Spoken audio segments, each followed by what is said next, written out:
ఈనాటి మన ధ్యానం కొరకే పరిశుద్ధ గ్రంథమైన బైబిల్లో నుంచి నిర్గమకాండం 15వ అధ్యాయం. గ్రంథాలు ఉన్నవారు చూడండి. ఎవరైనా ఒకరు చదువుతున్నప్పుడు మీరు హాయిగా వినండి. వాక్యం చదివేటప్పుడు బైబిల్ చూడండి, కానీ వాక్యం ప్రకటించేటప్పుడు నా వైపు చూస్తూ వినమని. ఇంకా పొరపాటున సెల్ ఫోన్ స్విచ్ ఆఫ్ చేయని వాళ్ళు, సైలెంట్లో పెట్టిన వాళ్ళు ఉంటే ఒకసారి చూడండి. మీరు ఒక శోధకులుగా ఉన్నారు ఏమిటని ప్రక్క వాళ్ళు అసహనంగా అసహ్యంగా మీ వైపు చూసేదాకా మీరు అలా ఉండకండి. సైలెంట్లో పెట్టడమో స్విచ్ ఆఫ్ చేయటమో చేయండి. మీ పిల్లలను కూడా ఏడవకుండా చూసే ఉపాయం ఏదన్నా దేవుడు మీకు దయచేయను గాక. ఈనాటి మన ధ్యానం కొరకై నిర్గమకాండం 15వ అధ్యాయం 1వ వచనము చదివి ఆ వెంటనే 20వ వచనం చదవాలి. అప్పుడు మోషేయు ఇశ్రాయేలీయులను యెహోవాను గూర్చి కీర్తన పాడిరి. యెహోవాను గూర్చి గానము చేసెదను. ఆయన మిగుల అతిశయించి జయించెను. గుర్రమును దాని రౌతును ఆయన సముద్రములో పడదోసెను. మరియు అహరోను సహోదరియు ప్రవక్తియునగు మిరియాము తంబురును చేత పట్టుకొనను. స్త్రీలందరూ తంబురులతోనూ నాట్యములతోనూ ఆమె వెంబడి వెళ్ళగా. దేవుడి వాక్యములో నుంచి మనందరితో మాట్లాడును గాక. చక్కగా తలలు పైకెత్తి నా వైపు చూస్తూ చేతుల తొక్క స్తోత్రం చెప్పగలరండి. చేతులు లేచినంతగా స్వరం లేస్తే అంత బాగుంటుంది కదా. Come on, come on, come on once again. Everybody shout to the Lord. Amen. Hallelujah. ప్రభునందు నాకు అత్యంత ప్రియమైన దేవుని ప్రజలారా, ఈ ఆరాధనోత్సవములో బైబిల్లో రికార్డు చేయబడిన ఒక ఆరాధనోత్సవాన్ని, దాని పూర్వాపరాలను మీ ముందుకు తేవడానికి దేవుని పరిశుద్ధాత్మను సిద్ధపరిచారు.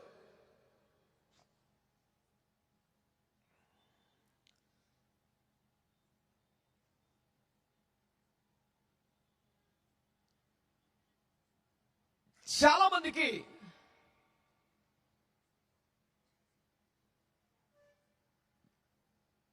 తమ పేరు మీద, తమ పరిచయాల పేరు మీద, ప్రభు జన్మదినం పేరు మీద, రకరకాల కారణాల పేర్ల మీద జరిగించే ఎన్నో ఉత్సవాలలో ఆరాధన కూడా చోటివ్వడం చూస్తాం.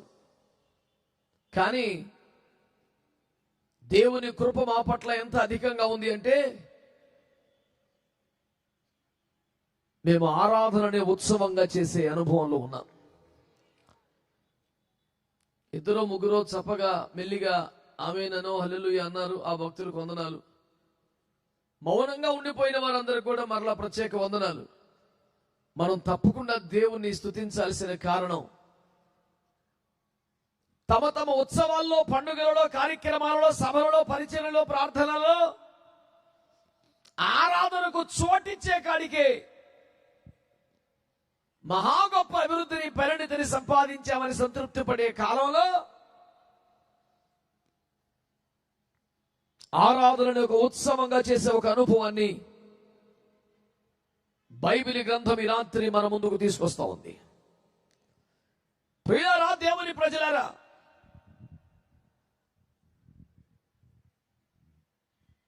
వాడిగా వేడిగా మోషే మాట్లాడినటువంటి స్టేట్మెంట్స్ మనకు తెలుసు.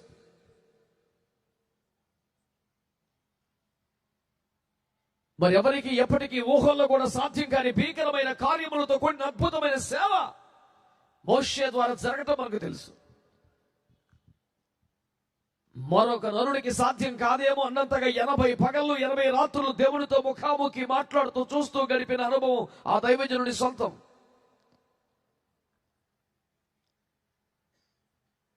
అహరోను వంటి ప్రధాన యాజకుడితో దేవుడు మాట్లాడుతూ, ఏమనుకుంటున్నారా మీరు నా సేవకుడు అంటే, అతడు నా స్వరూపమును నిదానించి చూసేవాడు అని దేవుడు మాట్లాడాడు.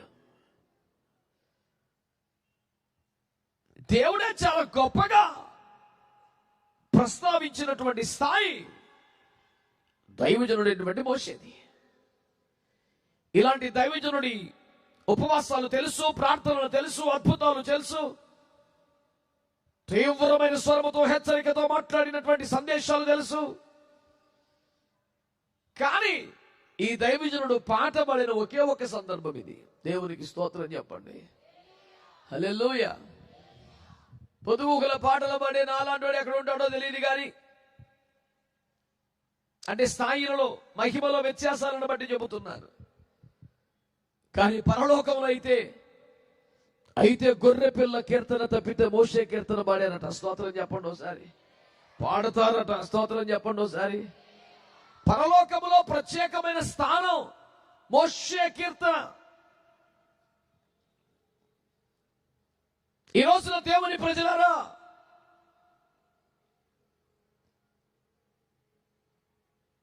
లైఫ్ మొత్తంలో పాడిందే ఒక పాట.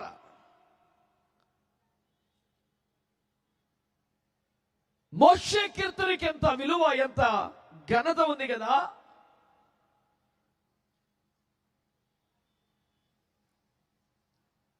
మిరియామును గురించి కూడా పలు ప్రస్తావనలు బైబిల్లో ఉన్నాయి. చిరుప్రాయమందే తన తమ్ముణ్ణి కాపాడుకునే అద్భుతమైనటువంటి ఆత్మ జ్ఞానము, దైవికమైన నడిపింపు, పరిశుద్ధాత్మ సహాయమును పొంది చేసిన తీరు. దేవుని ఆత్మ కార్యం బలంగా జరగడం తప్ప తన చుట్టూ అంతమంది చెలికత్తెలు పెట్టుకొని, అంతఃపురంలో వందలు వేల కొలది పనికత్తెలు పెట్టుకొని ఈ పసివాన్ని సాయికే ఒక ఆయాను తెస్తానంటే ఒప్పుకోవడం ఏమిటి అసలు? ఓసి పిచ్చిపిల్ల, ఇలాంటి పనుల మీదే అంతఃపురంలో వేల మంది ఉంటారు, నువ్వు పోయి ఒక పని మనిషిని తేవలసిన అవసరం లేదు అంటే సరిపోతుంది కదా. ఈ చిన్న బిడ్డకు అంత జ్ఞానం, అంత ఆలోచన ఇచ్చిన దేవుడు ఆ పెద్ద బిడ్డకు బొత్తిగా ఆలోచనలో ఒకరు చేయటం కూడా గొప్ప కార్యమే.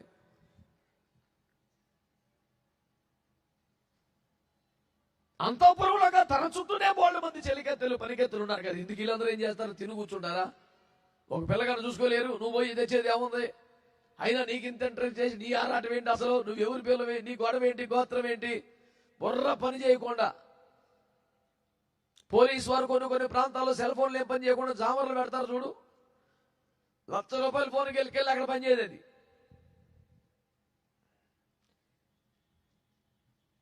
ఈ యువరాణి గారికి బుర్ర పని చేయకుండా అయిపోయింది యేసు రక్తం వేయించి. ఇలా మిరియాము ప్రస్థానాన్ని అక్కడి నుంచి మొదలుకొని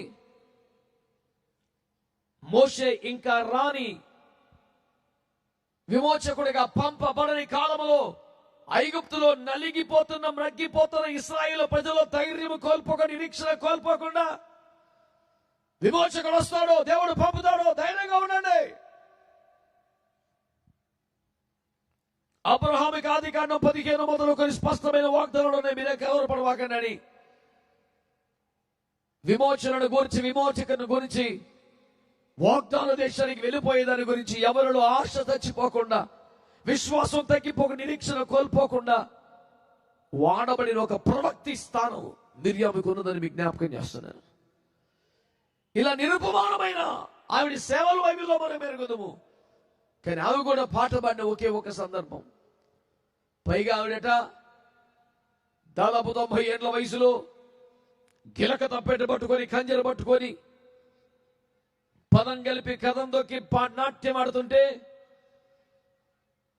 ఇశ్రాయేలులో ఇటువంటి లక్షలాది మంది స్త్రీలు పదం కలిపారు, కథం తొక్కారు, నాట్యం ఆడారు, దేవుని ఆరాధించారు.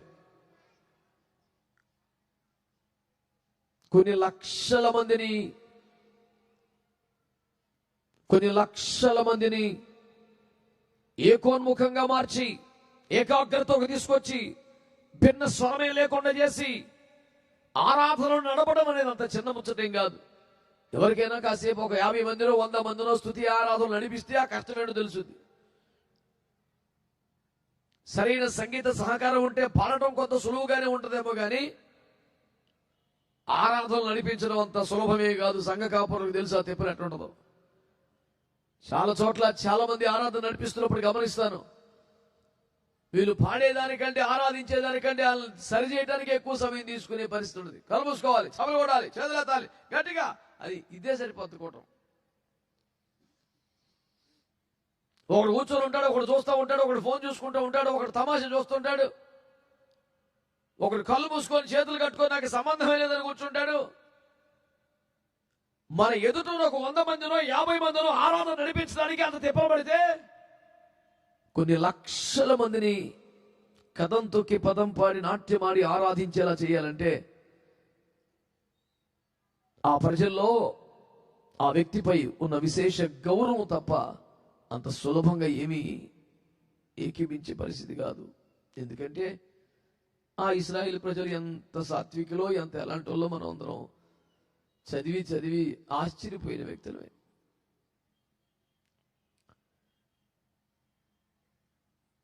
ఈ రోజున దేవుని సేవకునిగా మీ దృష్టికి తీసుకొస్తున్న అంశం ఏంటంటే, ఏంటి అసలు ఇన్ని లక్షల మంది మహిళలు, స్త్రీలు, దేవుని ప్రజలు మోషేతో పాటు పురుషులందరూ ఎలుగెత్తి పాడారు అనుకుంటా. మిరియాము అందుకోగానే స్త్రీలందరూ జత కలిశారు, నాట్యం ఆడుతున్నారు. అణుచుకోలేనంత ఆనందంతో, శక్తికి మించినటువంటి సంరంభంతో యెహోవాను గానము చేస్తున్నారు, పాడుతున్నారు, స్తుతిస్తున్నారు, కేరింతలు కొట్టి ఆరాధన మహోత్సవం నిర్వహిస్తున్నారు. ఒక పండగ, ఒక వాతావరణం అంతా మారిపోయిన పరిస్థితి.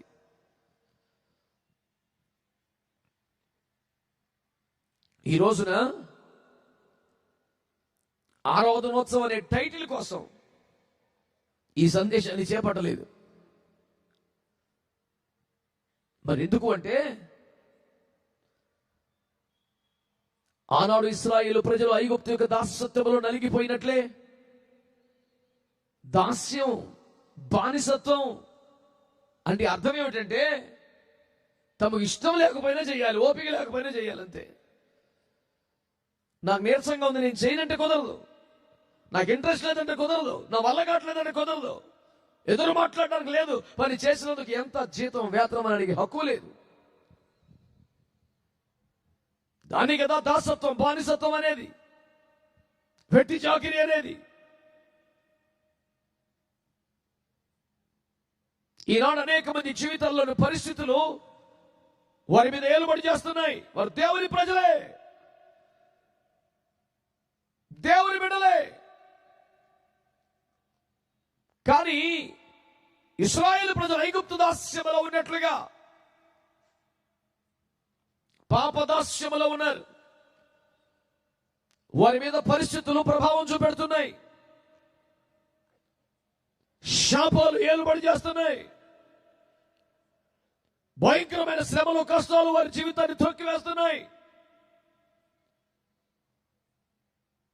వారు స్వేచ్ఛతో జీవనాన్ని చేయలేకపోతున్నారు. చేయగోరిన మేలు చేయలేక, మేలు చేయగోరని కీడు చేస్తున్న స్థితి నాకుండదని పౌలు గారు చెప్పిన అనుభవాలు వ్యక్తిగత ఆధ్యాత్మిక జీవితాల్లో ఉన్నాయి. అనారోగ్యాలు, శాపంగా మారిపోయినటువంటి ఆర్థిక సమస్యలు, దయ్యపు శక్తుల చేత పీడింపబడటాలు ఏవో అణిచివేస్తున్నాయి. ముళ్ళ తుప్పల కింద మగ్గిపోతున్నటువంటి మంచి విత్తనము మొక్కలాగా ఆ నేల మంచిది, ఆ విత్తనం మంచిది, ఏపుగా ఎదిగే అవకాశం ఉన్న పరిస్థితి. కానీ ముండ్ల తుప్పలు అణిచివేస్తున్నాయి. ఒకటా రెండా, సుమారు 400 సంవత్సరాల కంటే పైగా అణిసివేయబడిన జాతి, త్రొక్కివేయబడిన జాతి, బాధింపబడిన జాతి, ఆధ్యాత్మికముగా నలిగిపోయిన జీవితాలు, వెట్టి పనులు చేస్తూ, చాకరీలు చేస్తూ, పచ్చి గడ్డితో పచ్చి ఇటుకలను లెక్కకు తక్కువ కాకుండా కాల్చమనే నియంత్రణతో పోకల ఇనుప కాడి కింద నలిగిపోయిన ఒక జాతి.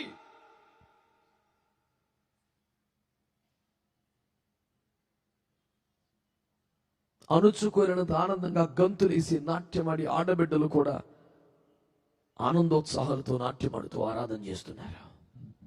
ఈ శాపాన్ని, ఈ పేదరికాన్ని, ఈ బంధకాన్ని, కట్లను, ఈ బానిసత్వాన్ని, ఈ వెట్టి జీవితాన్ని ఈ ఉత్సవంగా మార్చింది ఎవరు? అదే పరిస్థితులు ఈనాటి సమాజంలో లేవా? చెయ్యని పాపానికి కోటుల చుట్టూ తిరుగుతున్న ప్రజలు లేరా?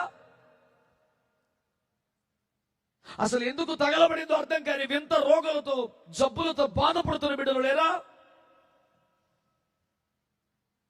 ఎంతో ప్రార్థన పూర్వకంగా అడుగుపెట్టిన వైవాహిక జీవితంలో దారుణమైన వైకల్యంతో పుట్టిన బిడ్డలు, వైద్యానికి సవాలు విసిరే జబ్బులతో పుట్టిన బిడ్డలతో బతికించుకోలేక చంపుకోలేక నిత్యము చస్తూ బ్రతుకుతున్న తల్లిదండ్రులు లేరా? అనారోగ్యాలు ఒక పక్క, ఆర్థిక పరిస్థితులు ఒక పక్క, దుష్ట శక్తుల భయంకరమైనటువంటి శక్తులు ఒక పక్క,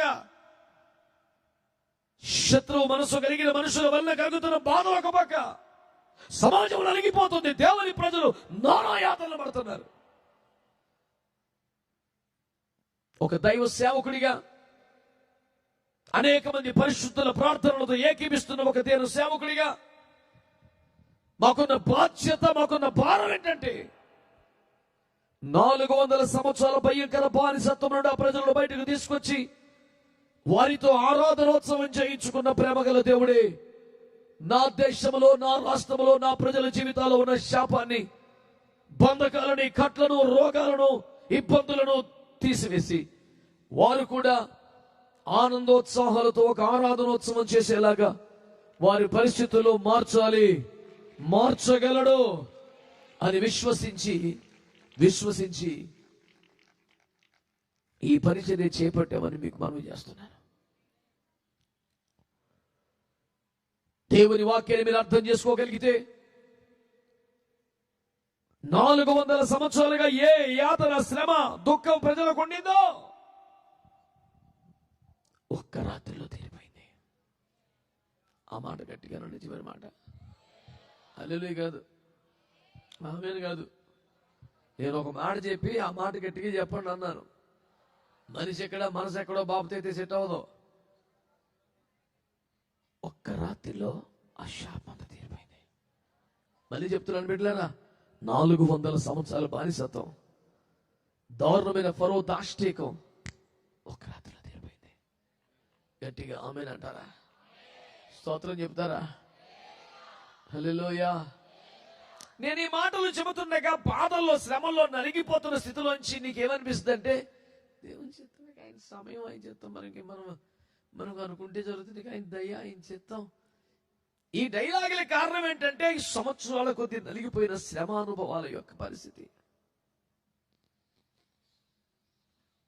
నిద్ర లేని రాత్రులు గడపడమే జీవితంలో భాగం అయిపోయింది.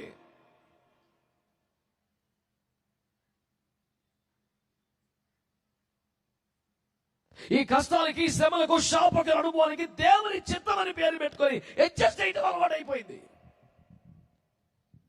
దేవుని ప్రశ్నించకూడదు కదా, అప్పగించుకోవాలి అని ఉపదేశం వల్ల ఉండిపోవడం అలవాటు అయిపోయింది. కానీ మనల్ని మిక్కుటముగా ప్రేమిస్తున్న కన్న తండ్రి యొక్క ప్రేమను బట్టి ఈ రాత్రి మీకు ఒక మంచి మాట చెప్పాలని ఆశపడుతున్నాను. 400 సంవత్సరాల బానిసత్వాన్ని ఒక్క రాత్రిలో ఆరాధనోత్సవంగా మార్చిన దేవుడు, విరుచుకోబడిపోయి భూతలను కప్పివేసినంతగా దేవుని ప్రజల భయభ్రాంతులు గురి చేస్తున్నటువంటి అశ్షూరు సైన్యమును ఒక్క రాత్రిలో ఒక్క దూతను పంపి మళ్ళీ కనబడకుండా చేసిన ప్రేమ గల దేవుడు, విజయమే ఎరుగని ఓటమానికి అలవాటైపోయిన యాకోబు జీవితాన్ని తనపైనే జయమును ఇచ్చిన ద్వారా ఒక్క రాత్రిలో మార్చేసినటువంటి యాకోబు దేవుని యొక్క నామములో ఈ రాత్రి ప్రకటిస్తున్నాను. బహుశా ఒక్క రాత్రిలో ఆ కార్యాలు చేయగల దేవుని ప్రేమలో ఒకవేళ ఆ రాత్రి ఈ రాత్రి అయితే అంతకన్నా భాగ్యమే ఉంది. ఏదో పేరుకి అలవాటుగా సపిడి దెబ్బలు కొట్టకుండా విశ్వాసంతో దేవుని స్తుతిస్తూ కొట్టండి. విశ్వాసంతో నోరు మూసుకునేందుకు స్తుతిస్తూ కొట్టండి. ఇంకొంచెం మంచిగా ఒక్క రాత్రిలో పరిస్థితులని మార్చగల దేవుడు, విజయమే ఎరుగని యాకోబు జీవితానికి అత్యధిక విజయాన్ని కలుగజేసిన దేవుడు, 400 సంవత్సరాల బానిసత్వాన్ని తీసివేసిన దేవుడివి, అశ్షూరు సైన్యమును పీచమరించిన దేవుడివి.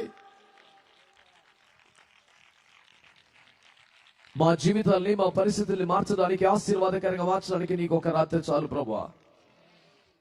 నీ చిత్తమైతే ఈ రాత్రి. ఆమేన్. అప్పట్లో అంటే చేసేవాడు కానీ ఈ మధ్య చేస్తున్నాడా? అప్పట్లో పవర్ఫుల్గా ఉండేవాడు ఈ మధ్య తగ్గిపోయాడా అనండి. కొన్ని కార్యాల విషయంలో నేను ఈ మధ్య కొంచెం బాధపడి ప్రభు సన్నిధిలో కొంత దుఃఖపడిన మాట వాస్తవం. ఎందుకు ప్రభు ఇలా జరుగుతుంది, ఎందుకు ఈ కార్యం జరగట్లేదని. చెవులు గింగురు మనగా గుండెలు అదిరిపోయేలాగా ఒక స్వరం వినబడింది నాకు. టక్కన ప్రార్థన ఆపేసి బైబిల్ ఓపెన్ చేసుకుని చూసుకుంటే ఆ మాట అక్కడ ఉంది. కార్యములు అల్పమయ్యున్న కాలమును తృణీకరించువాడెవడు. తుల్లిపడి ఎగిరిపడి ఏ సమడుతున్నాం తండ్రి ఆమె నన్ను ముగించేసి బైబిల్ తీసేసి చూస్తే ఒక దేశపు రాజుగారే ఓ చిన్న పాస్టర్ గారు గుడి కట్టుంటే దాన్ని అభ్యంతరపరిచి రాజుగారు పర్సనల్ గా ప్రెస్టేజ్ ఇష్యూగా తీసుకొని వెట్టగడతారు కూడా చూస్తానని ఓ సర్పంచ్ గారు గట్టిగా అడ్డం తిరిగితేనే ఇరుగు పొరుగు కూడా తేడా పోతేనే ఏం చేయలేం కదా. దేశపు రాజుగారి అడ్డం వస్తే ఇంకెట్ట జరుగుతుకోవడం. పర్సనల్ గా తీసుకొని సీరియస్ గా తీసుకొని అసలు ఎట్ట కడతావు చూద్దాం అని చెప్పి ఆయన సవాల్ చేసి మొత్తం అన్ని డోర్లు క్లోజ్ చేసేస్తే డైరెక్ట్ గా యేసు ప్రభు ఎంట్రీ ఇచ్చి రాయ్ కార్యములు అల్పమై ఉన్న కాలమును తృణీకరించిన వాడు ఎవడరా? శక్తి చేత కాదు, బలము చేత కాదు, ఆత్మ ద్వారా కార్యం జరగదు చూసుకో అని దేవుడే డైరెక్ట్ గా ఎంట్రీ ఇచ్చి సవాల్ చేసి ఉన్న 10 మంది రండి స్తోత్రాలు చెప్పండి రా, కృపకలుగా ఏ రా ఏరా ఎవడొత్తారు చూస్తారని చెప్పేసి మాట్లాడి గుడి కట్టించాడు యేసు ప్రభు. మీరింత అద్భుతంగా స్పందిస్తారని ఊహించలేదు నేను. మీ స్పందన హృదయానికి నా స్పందనే ఈ వందనములు. బా చెడు దరహాసానికి ఏం కరువు లేదు, యేసు రక్త వైద్యం. ఏది మీ దాచిన చేతులతో ఒక మంచి స్తోత్రం చెప్పండి. హల్లెలూయా. కార్యములు అల్పమై ఉన్న కాలమును తృణీకరించిన వాడు ఎవడని దేవుడు మాట్లాడుతున్నాడు. ఇదిగో దేవుడు అద్భుతమైన కార్యములు చేయగలడు, ఆయన ఇష్టం, ఆయన సమయం. ఎందుకన్నాను ఒకవేళ బహుశా ఆయనకి ఇష్టమైతే ఒక్క రాత్రిలో పరిస్థితులని మార్చగలిగిన రాత్రి ఈ రాత్రి అయితే, పోనీకి రేపు రాత్రి అయితే మాత్రం వచ్చి లాసేమని యేసు రక్తం ఏం చేయం. నా దేవుడు పరిస్థితులను మార్చగలడు. నమ్మకంగా చెప్పండి ఒకసారి. హల్లెలూయా.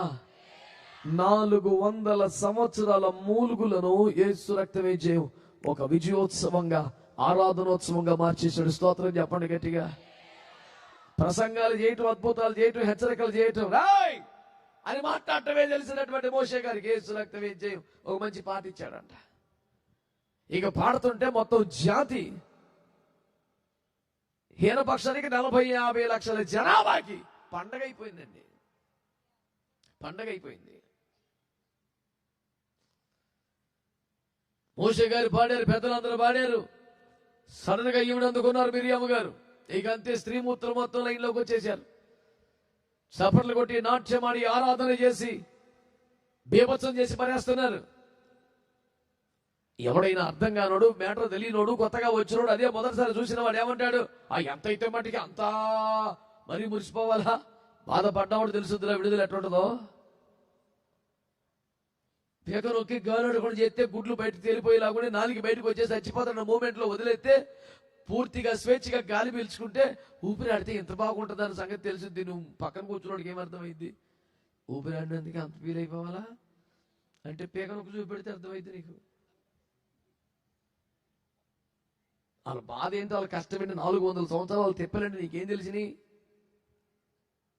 అంత మాత్రానికే మరి అంత అనుభూతి తెలుసుద్ది. అర్థమైన వాళ్ళు ఆమెను ఈ కార్లు ఎందుకు తిరుగుతున్నాయి? పెద్ద మన కోటలకు వచ్చినాయనా? ఏడు కనివేనా? అక్కడ ఎన్ని మనయేనా? మనకు సంబంధం లేనియా? నా ప్రసంగం మొదలు ఇప్పుడు దాకా 10 సార్లు తిరిగి ఈ కార్లు మన కొత్తగా భక్తులు వస్తున్నారా, వాడు అటు ఇటు తిరుగుతున్నాడా? అది ఎవడో ఉన్నాడంటగా యోగ గ్రంథంలో. యారా ఏంట్రా అంటే నేను అటు ఇటు తిరిగి ఇటు వచ్చాను అన్నాడట. అది ఎవడాడు? అది ఎవడు జ్వరపడ్డాడు ఇటు? అది ఫోన్ నెంబర్ ఏమనుందా? అంత అవసరంలా చిచ్చి అవతల ఫోన్ వస్తున్నాడు. చాలా మంది కార్యకర్తలు ఉన్నారు, మరి ఏం చేస్తున్నారో తెలుస్తలేదు నాకు. మంచి వాళ్ళు మటుకు స్తోత్రం చెప్పండి. సగానికి సగం చెప్పలేదేంటి? అంటే గంగూరు అంటే ఇక మంచోళ్ళకి ప్రసిద్ధి కాదు, బిర్యానీకేనా? అమ్మ నాయనో, అందరు కలిసి చెప్దాం ఉండోసారి. హల్లెలూయా. 400 సంవత్సరాల బానిసత్వం, శాపకరమైన పరిస్థితులు అకస్మాత్తుగా ఎలాగ ఉత్సవంగా మారిపోయినాయి.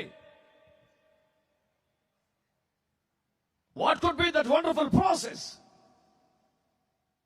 They spared their lives to celebrate like anything in worship. ఏమై ఉండొచ్చు? మై మర్చిపోయి దేవుని నాట్యమాడి ఆరాధించే అంతగా వారిని ఉక్కిరి బిక్కిరి చేసేసిన ఆ ప్రాసెస్ ఏమై ఉండొచ్చు? ఓ రుచికరమైన పదార్థాన్ని ఆస్వాదించడానికి పిల్లగాలు కూడా సరిపోతారు, కానీ దాన్ని తయారు చేయడానికి అమ్మబడే తెప్పలు అందరికీ అర్థమై సావదు. కొన్ని గంటలు ప్రయాసపడి పొద్దుల నుంచి తిప్పలు పడి నానా రకాలుగా దానికి రుచిని ఆపాదించే ప్రయత్నం చేస్తే 5 నిమిషాలు తిని పారేస్తారు పిల్లగాలు. ఏముంది? అమ్మకి అసలు ఉందా లేదా అని చూడకుండా కూడా తినేసిన ప్రబుద్ధులు కుప్పలు తెప్పలు ఉంటారు భూమి మీద. ఈ రోజున మైమర్చిపోయి నాట్యమాడి ఆరాధిస్తున్నటువంటి ఆరాధికులు సుమారు 40-50 లక్షలు ఉన్నారు.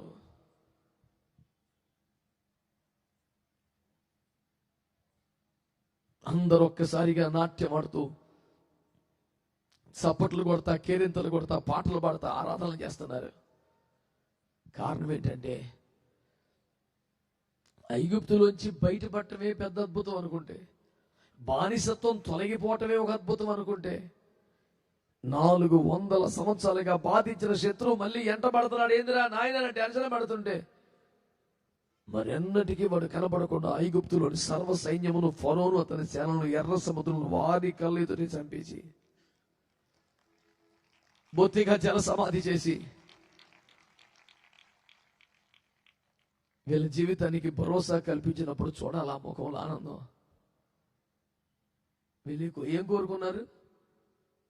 అందులోంచి బయటపడితే చాలని కోరుకున్నారు. వాళ్ళకి ఏమన్నా అవ్వాలని కోరుకున్నారా?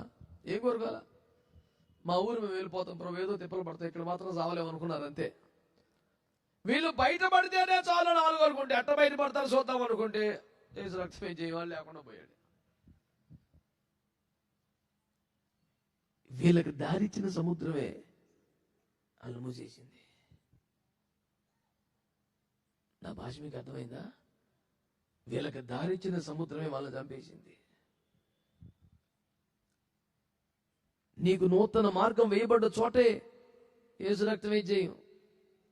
ఇక అంతే, ఖాళీలు పూరించము. మొన్న ఒక పెద్ద ఆయన చెప్తుంటే విన్నాను, ఖాళీలు పూరించమంటే అందరూ పూరీనే ఖాళీ చేస్తున్నారంట. భలే అనిపించింది నాకు. అరే నిజమే కదా. మీరేంటి 1వ నెంబర్ 2దా?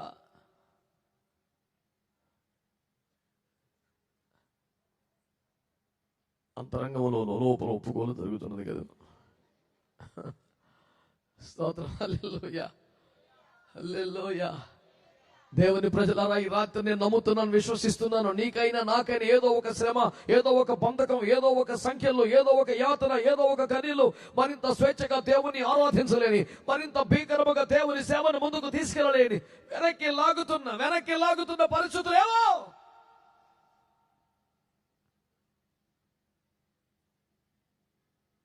ఒక శాశ్వతమైన పరిష్కారం దిశగా దేవుడు నడిపిస్తా ఉన్నాడు. ఓరి బాబోయ్, 400 సంవత్సరాలుగా బాధ పెట్టిన ఈ దుర్మార్గుడే మళ్ళీ తరముతున్నాడు రా బాబోయ్ అని గుండెలు బాదుకొని ఏడ్చే పరిస్థితి వస్తే ప్రభు అన్నాడు, కొన్ని క్షణాలే, ఓపిక పట్టు. నేడు మీరు చూచుచున్న ఈ శత్రువు, నేడు మీరు చూస్తున్న ఈ శత్రువు అంటే మన మనసు ఏమంటుంది? 400 సంవత్సరాలు అన్ని చూస్తున్నాను. దేవుడు అంటున్నాడు, ఇక మీదటి మీరు చూడరు. ఆమేనండి. మనకి అలవాటు అయిపోయిన సౌండ్ మాట్లాడదామా? ఏంటది? 400 సంవత్సరాలు కాడు ఏ పూజ తిన్నాడు, మమ్మల్ని బాధ పెడతాడు, నీకేం తెలిసి వాళ్ళు వచ్చావు నువ్వు, అది మాట్లాడదామా? దేవుడు అన్నాడు, ఇక మీద డాడి కనపడ్డావు. ఏదో ఒప్పుకుందాం నోటితో, మీ మౌనం నశించును గాక, నోర్లు తెరవబడును గాక. మృతుల దేవుని కుమారుని శబ్దం విని లేపబడే నోరు తెరిచే టైం కూడా వచ్చిందంట. మరి మీకేమైందో దేవునికి స్తోత్రం. సమాధులున్నా తెరవబడుతున్నాయి కానీ హల్లెలూయా. కొంతమంది భక్తులకి ఎట్ట కూర్చున్నారు నాయనో, మంచిగా దేవునికి స్తోత్రం చెప్పండి. హల్లెలూయా. 400 సంవత్సరాల కఠినమైన శ్రమానుభవాలను, సంఖ్యలను, చెరను, బానిసత్వాన్ని, దాసత్వాన్ని, వెట్టి బతుకును ఒక్క రాత్రిలో విజయోత్సవంగా, ఆరాధనోత్సవంగా మార్చేసిన దేవుడు నీ జీవితమును కూడా నేటికి తన కార్యాలు చెయ్యగలడు. బంధకాలు, సంఖ్యలు, శ్రమ, ఈ దారుణమైన పరిస్థితులకు ఆరాధనోత్సవంగా మార్చాల్సిన ఒక ప్రణాళిక దేవుని చేతిలో ఉంది. కాబట్టి కొన్ని వేల సంవత్సరాల క్రితం వాళ్ళకంట జరిగిందంట అని చెప్పడానికి కాదు, మునుపు జరిగినది ఇకను జరగబోతుందని చెప్పడానికి ఈ కూడికని ఏర్పాటు చేశాం. సంతోషంగా దేవునికి స్తోత్రం చెప్పండి బిడ్డలారా. నీ జీవితంలో ఉన్న ఎరికో కోడలు కూలిపోతున్నట్టుగా, నీ కంటొచ్చిన సముద్రాన్ని చెల్లిపోతున్నట్టుగా, నిన్ను బాధించిన ఫరో సేనలు లయమైపోతున్నట్టుగా ఆత్మలో తేటగా చూసి విశ్వాసంతో దేవునికి చపర్లు కొట్టి స్తోత్రం చేయాలని ఒకసారి మంచిగా విశ్వాసంతో. నీ ఎదుట సముద్రం చెల్లిపోతుంది, నీ ఎదుట ఫరో చనిపోబోతున్నాడు. దేవునికి మహిమ కలుగునిగాక. వెట్టి చాకిరిని, శాపాన్ని, శ్రమను ఆరాధనోత్సవంగా మార్చుతున్న దేవునికి మహిమ కలుగునుగాక. 400 సంవత్సరాల శాపాన్ని ఒక్క రాత్రిలో తీర్చివేసిన దేవుడు నేటికి సజీవుడై మన మధ్యలో కార్యములు చేయగలను, సాహసములు చేసే దక్షిణ హస్తాన్ని చాపి ఉన్నాడు. కాబట్టి దేవునికి స్తోత్రం చెల్లించండి. హల్లెలూయా. అందరు గట్టిగా చెప్పండి, ఇప్పుడు దేవుడు ఎక్కడ ఉన్నాడు?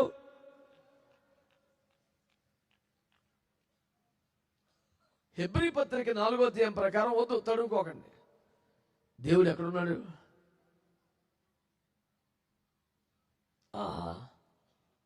మహాభక్తులారా,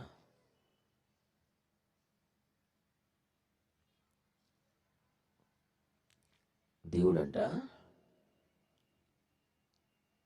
సిలువ మరణ పునరుద్ధానముల తర్వాత వెలుపటి ఆవరణములో ఉన్నవాడు కూడా అతి పరిశుద్ధ స్థలములో ఉన్న దేవుని నేరుగా కలుసుకోవడానికి వీలుగా తెరను చింపేసిన తర్వాత ఆయన కరుణాపీఠం మీద, కృపాసనం మీద కూర్చుని ఉన్నాడంట. ఎక్కడున్నాడు చెప్పండి? నెక్స్ట్ పోస్టింగ్ ఏంటి తెలుసా?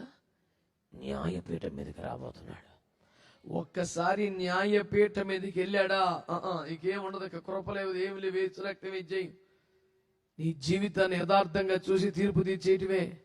చిత్రం ఏంటంటే, నీ మీద శిక్ష పడకుండా, నీ మీద ఎలాంటి తీర్పు అమలు జరగకుండా నీకు అడ్డం పడి న్యాయాధిపతి అయినటువంటి తండ్రి గారిని ఒప్పిస్తూ, కన్విన్స్ చేస్తూ, నీ పక్షంగా వాదిస్తున్న ఉత్తరవాది యేసు ప్రభువే మరి కొంతకాలానికి న్యాయాధిపతి పీఠ మీద కూర్చోబోతున్నారు. స్తోత్రం చెప్పండి. హల్లెలూయా, హల్లెలూయా. ఆయన న్యాయ పీఠం మీదకి వెళ్ళక ముందే నువ్వేమన్నా సెటిల్ చేసుకో. స్తోత్రం చెప్పు గట్టిగా. ఈ లోపే ఒప్పుకోవాల్సి ఉంటే, చెప్పుకోవాల్సి ఉంటే, విడిచిపెట్టవలసి ఉంటే, సెట్ చేసుకోవాల్సి ఉంటే, జాగ్రత్త లైన్లోకి వచ్చేసాము, నీకు మేలు. ప్రస్తుతమైన ఇంకా ఈ రోజుకి ఈ మాటలు మాట్లాడుతున్న ఈ క్షణానికి ఇంకా కరుణాపీఠం మీద ఉన్నారు, కృపాసనం మీద ఉన్నారు. ఆయన రేపో మాపో న్యాయపీఠం మీదకి వెళ్తే ఇంక చేసేది ఏమి లేదు. ఇప్పుడు క్షణానికి చెప్తున్న మాట ఏంటి తెలుసా? ఆయన కరుణాపీఠం మీద, కృపాసనం మీద కూర్చున్న కారణమే నీ బాధ అంతా విని, నీ కష్టమంతా విని, నీ జీవితంలో ఏదైనా ఒక అద్భుతం చేయడానికి ఆయన ఇంకా కృపా సింహాసనం వేసుకుని మన మధ్యలో ఉన్నారా? సంతోషంగా విశ్వాసంతో స్తోత్రం చెప్పండి. హల్లెలూయా. అయ్యా, మరి ఇశ్రాయేలు ప్రజల్లో కలిగిన విజయం మాకెప్పుడు, విడుదల మాకెప్పుడు, ఉత్సవం మాకెప్పుడు, ఆరాధన మాకెప్పుడు? శాపం తొలగిపోతే, కట్లు తెగిపోతే, బానిసత్వం ముగించబడితే, విడుదల దొరికితే, విమోచించబడితే, మేము కూడా మా జీవితంలో ఒక ఆరాధనోత్సవం నిర్వహించాలని ఆశకు ఉన్నాం. కానీ మా పరిస్థితులు ఎప్పుడు మారుతాయి? ఈ శాపం ఎప్పుడు తొలగిపోతుంది? ఎటు తొలగిపోతే? దీనికి సింపుల్ పరిష్కారం ఒకటి ఉంది. మా పరిచయకు 1000 రూపాయలు పంపండి, అయ్యపోతే అన్నాడు. ఊరు నీళ్లు బంగారం కానీ 1000 2000 తీసుకో, ఎట్టగండి దరిద్రం పోయేలా చూడంటాడు వీడు. మరి ఎవరికైనా 1000 1000 పాడైతే దరిద్రం పోయేలాకుంటే ఎవడు ఎదుర్కొంటాడు సార్ భూమి మీద? నేను అదే చెప్పా మాంసం బ్యాచ్కి. ఒక కేజీ కూర వస్తే ఆశీర్వాదాలు వచ్చే బలం ఉంది, ఎవడు వదులుకుంటాడా? అడవిలోకి వెళ్ళి నానా సావులు తెచ్చి కూర తెచ్చి పెట్టాడు ఎవరు? ఏముంది సార్, ఒక కేజీ కూర, కేజీ తింటాడు పెద్ద మనిషి, అర కేజీ ఎంతో పెద్ద ఆయనకి 4 ముక్కలు పెడితే తిని satisfy, God bless you my son అంటే పరిస్థితులన్నీ మారిపోతుంటే ఎవడు వదులుకుంటాడు సార్ ఆశీర్వాదాలు? కేజీ కూర, అర కేజీ కూరకు వచ్చేలాగుంటే ఎవడన్నా భూమి మీద శాపగ్రస్తులు ఉంటాడా? అడుగుతారా కొత్తగా శాతపడి ప్రాక్టీస్ చేసినట్టు? ఒక అర కేజీ కూరకో 4 మెతుకులకో ఆశీర్వాదం వచ్చేలాగుంటే భూమి మీద ఎవడైనా శాపగ్రస్తులు ఉంటాడండి అసలు? తిండి మానేసైనా తిప్పలు పడిన ఎట్టకొట్ట కూర పట్టుకుని పెడతాడు, ఆశీర్వాదాలు పొందుకున్నాడు, దర్జాకి వెళ్ళిపోతాడు. కూరలో ఆశీర్వాదం ఉండి, ఖర్చీఫులు ఆశీర్వాదం, నూనె డబ్బాలు ఆశీర్వాదం ఉండి, మరి ఏడలో లేనిది భూమి అంతా శాపమే కనపడుతుంది. మరి ఇన్ని రకాలుగా ఉంటే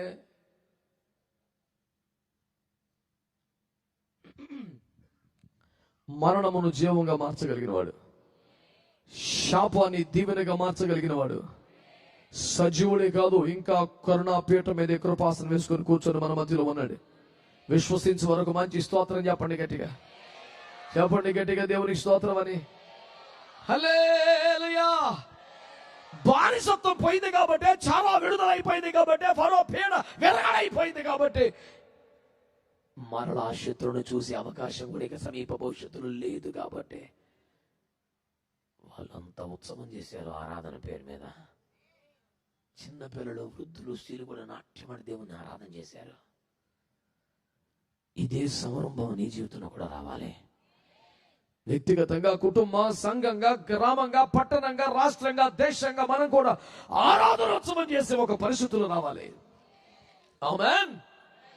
ఏం చేయాలి? వాళ్ళు ఏం చేశారో అదే చేయాలి. ఎలా జరుగుద్ది? వాళ్ళకి ఎట్లా జరిగిందో అలా జరుగుద్ది. అంటే ఎందుకు నమ్ముతున్నావు అంటే ఇవన్నీ దృష్టాంతములుగా వారికి సంభవించి యుగాంతమందున మనకు బుద్ధి కలుగుటిగా రాయబడ్డాయి. మునుపు జరిగిందే మరలా జరుగుద్ది.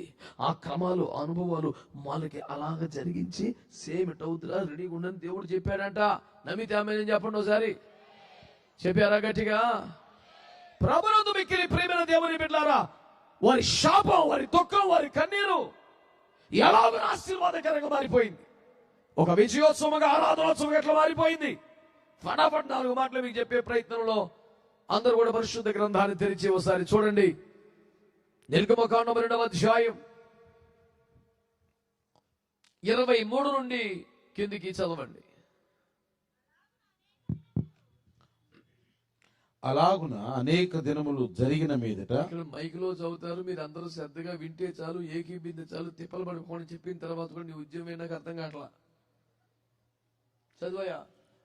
అలాగున అనేక దినములు జరిగిన మీదట ఐగుప్తు రాజు చనిపోయెను. ఇశ్రాయేలులు తాము చేయుచున్న వెట్టి పనులను బట్టి నిట్టూర్పులు విడుచుచు మొరపెట్టుచుండగా తమ వెట్టి పనులను బట్టి వారు పెట్టిన మొర దేవుని యొద్దకు చేరెను. స్తోత్రం చెప్పండి. హల్లెలూయా. వాళ్ళు వెట్టి పనులు చేస్తే చేశారు కానీ నువ్వు అంత బాధగా చదవ, బాగా కొంచెం చూశారు చదువు. ఎంత సానుభూతి గొంతులో జీవించేయక్కర్లేదో. స్తోత్రం చెప్పండి గట్టిగా. ఇశ్రాయేలీలు వెట్టి పనుల విషయంలో ఉద్యోగం చదువు, దేవునికి స్తోత్రం కలుగునుగా. చెప్పొచ్చుగా అందరూ మంచిగా. ఇశ్రాయేలు ప్రజల వెట్టి పలుగుల మూలుగులను దేవుడు విన్నాడట. దేవునికి స్తోత్రం చెప్పండి. అందరు చెప్పండి మూలుగులు అనండి. ఎప్పుడు వస్తాయి తెలుసా? ఏడు తగ్గడు ఓపిక లేకపోతే. నా భాష మీకు అర్థమవుతుందా? ఇక మూలుగులు విడిచే ఆ పరిస్థితి ఎప్పుడు వస్తుంది తెలుసా అండి? ఇంక ఏడు చేతానికి కూడా ఓపిక లేదు, చేత కావట్లేదు. అప్రయత్నంగానే ఒకలాంటి మూలుగులు వస్తుంటాయి. లోపల అడవాక పదాక అంటాడు. ఆ సౌండ్ నీకు వినబడాలని కాదు, రాడికి తెలియకుండా వస్తుంది మూలుగది. దాని పేరు అది. మా పిల్లలు ఒకరిని అడిగా చర్చిలో, అరే మూలుగులు అంటే ఏంట్రా అని అడిగి.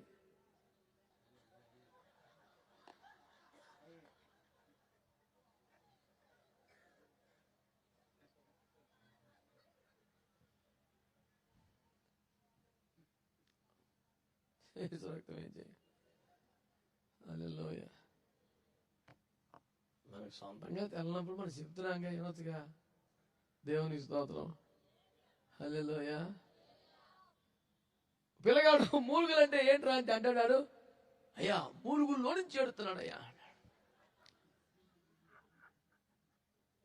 ఆడిన మటన్లో మూలుగులే గుర్తున్నాయి ఆడికి. హృదయంలో నుంచి మొరపెట్టాలా, గుండె లోతులోంచి కన్నీరు రావాలి, ఇవన్నీ అన్నాడు ఆరాధనలో ప్రార్థనలో. గుండె లోతులోంచి ఏకంగా ఇది మూలుగులోంచి వస్తుంది, అందుకే దాని పేరు మూలుగులు. ఆడి పిల్లగాడి వయసుకి ఆడి స్థాయికి కరెక్టే. నేనేమన్నానంటే దేవుని బిడ్డలారా, ఒక ఇంచుమించు కరెక్ట్గా చెప్పేవారంటే ఆడు సంతోషానికి అసలు అంతుపొందులేదు. ఇంకా పెద్ద పెద్ద అన్నయ్యలందరికీ చూస్తున్నాడు, అర్థమైందా? ప్రత్యక్షత ఉంది ఇక్కడ. ఈ ప్రత్యక్షత అంతా మూలిగే దేవునికి స్తోత్రం. వారి కష్టాలకి, వారి బాధలకి, వారి శ్రమలకి కొట్టి హింస పెట్టి తిండి ఎట్టకుండా నానా సావులు చంపి వాళ్ళని రోదనకి, శోకానికి గురి చేస్తుంటే, ప్రభు మాకేముందయ్యా, వెండి బంగారులు కానీ ఆస్తి పాస్తులు కూడా ఈ శ్రమలోంచి తీసుకెళ్ళిపో, ఈ దేశం నుంచి విడిపించు, ఈ బానిసత్వం తీసేయి, మా దేశానికి మమ్మల్ని తీసుకెళ్ళిపో, ఇందులోంచి బయటపడితే చాలు మాకు ఇంకేముందని ఏడ్చి ఇక ఏడవలేక మూలుగిలిడి అంత దుఃఖం వాళ్ళు కలుగుతుంది. దేవుని బిడ్డలారా, ఈ అరుపుల కన్నా, ఈ కేకల కన్నా, సుదీర్ఘమైన మంచి మంచి పదజాలంతో చేసిన ప్రార్థనల కన్నా ఈ మూలుగులు దేవుని సన్నిధికి చేరినయట. స్తోత్రం చెప్పండి గట్టిగా.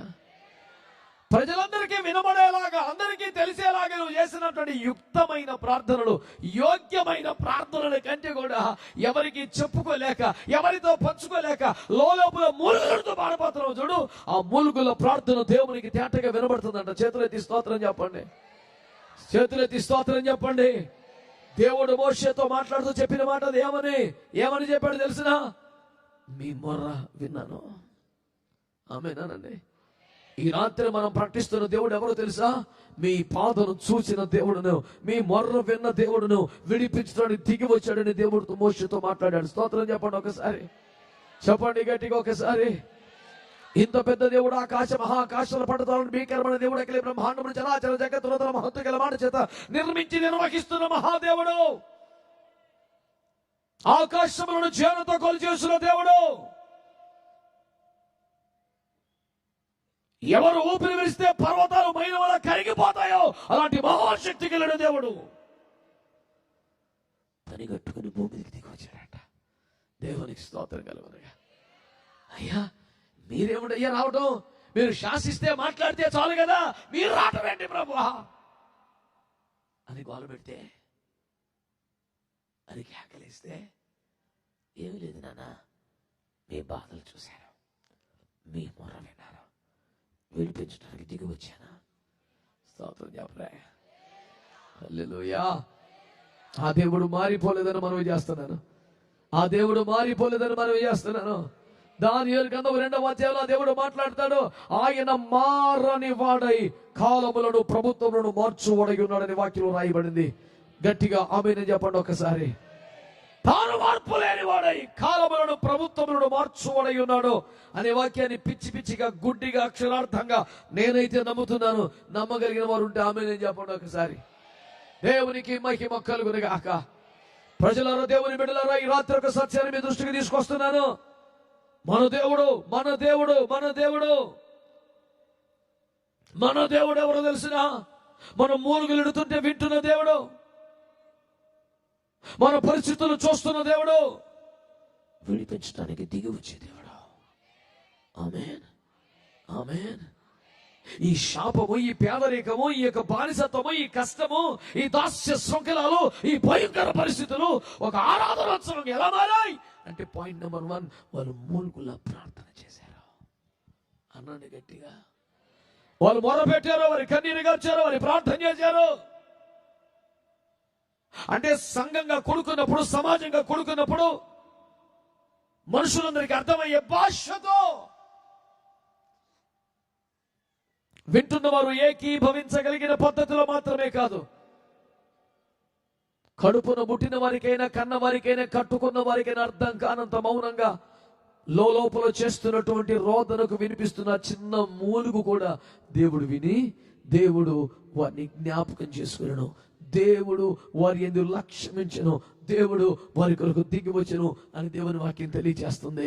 విశ్వసించిన వారు స్తోత్రం చెబుతారా ఒకసారి? ఒక శాపం, ఒక పేదరికం, ఒక సమస్య, ఒక వ్యాధి, ఒక బాధ, ఒక శాపకరమైన వెట్టి చాకరి బానిసత్వం ఆరాధనోత్సవంగా ఎలా మారిపోయింది అని మీరు అడిగితే దానికి సంభవించినటువంటి మొదటి పాయింట్ ఏంటి తెలిసిన? అది మూలుగుల ప్రార్థన, అది కన్నీటి రోదన, దేవునికి చేసిన మొర తమ పనుల్లో బాధించు వారి విషయంలో అక్కడే ఏడ్చారట. ఇంటికి వచ్చి తీరుబాటు చేసుకుని మోకరించి ప్రార్థనకు పూనుకోవటం కాదు, బాధ కలిగిన స్థలములో, అవమానం కలిగిన స్థలంలోనే, ఇబ్బంది పడుతున్న స్థలంలో అక్కడే పని చేస్తున్నారు. కానీ మరి ఆత్మ రోధిస్తుంది. ఇటుకలు తయారు చేస్తున్నారు కానీ, అడుసు తొక్కుతున్నారు కానీ, పచ్చి గడ్డి తెస్తున్నారు కానీ, ఇటుకలు లెక్క సరిపెడుతున్నారు కానీ, అంతరంగంలో లోపల దేవుని సింహాన్ని చేరి సింహాసనాన్ని తాకే ఒక మూలుగులు వెళ్తున్నాయి.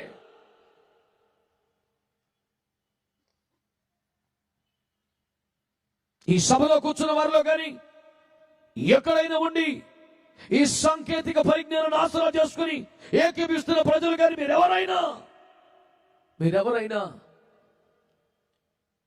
కేవలం బాధలు పడినంత మాత్రానే కాదు, దేవునికి విజ్ఞాపన, ప్రార్థన, మొర్ర పెట్టగలిగితే మాత్రం ఖచ్చితంగా దేవుడు అద్భుతం చేస్తాడని మనం చేస్తాడు. యాకోబు జీవితాన్ని మీరు చూస్తే 20 సంవత్సరాలు పగలు ఎండకెళ్ళాడు, రాత్రి మంచుకు తడిశాడు, నిద్ర కనులకు దూరం అయిపోయింది. అయినా 20 ఏళ్ళలో ఒక్కనాడు ప్రార్థన చేసిన పాపాన్ని పోలేదు. అతను ఎన్ని మోసాలు చేశాడు, ఎన్నిసార్లు దారుణంగా దెబ్బ కొట్టినా, నా కర్మ అనుకున్నాడో, దేవుని చిత్తం అనుకున్నాడో, నా పాలిభాగం ఇంతే అనుకున్నాడో, మనం సహించుకోవాలనుకుని అప్పగించుకున్నాడు. ఏమో 20 సంవత్సరాలు ఎవరైనా ఒక ఓనర్ దగ్గర పనిచేస్తే జీతం తగ్గుద్దా పెరుగుద్దా? ఎవరికైనా 10 సార్లు కట్ చేశాడు, 2 రూపాయలు పెంచలేదు.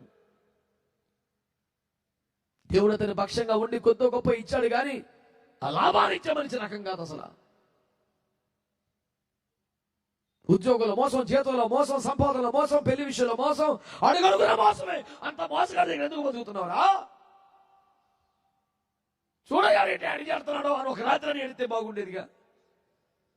బయలుదేరినప్పుడు దారిలోనే అడ్డం పడి చెప్పాడు దేవుడు, నాన్నా నేను నీకు చెప్పిన వాగ్దానం నెరవేర్చు వరకు నేను నిన్ను విడువను అన్నాడు. తోడుగా ఉన్నాడుగా దేవుడు. దాన్ని చూడగానే ఎట్ట ఏడిపోతున్నాడు, ఒక్క మాట చెప్తాడు, సంగతి ఎట్టుండేదో యేసు రక్తం ఏం చెయ్యి చెప్పే స్తోత్రం అని.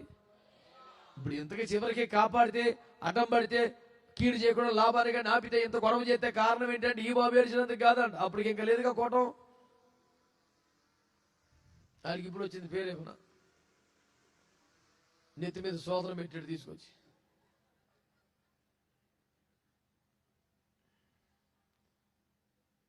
ప్రభు బిడ్డలందరూ ఆశీర్వదించును గాక. మరి ఇంకేం చేయను అంతకన్నా. దేవుడి స్తోత్రం, మీ అందరికీ వందనాలు.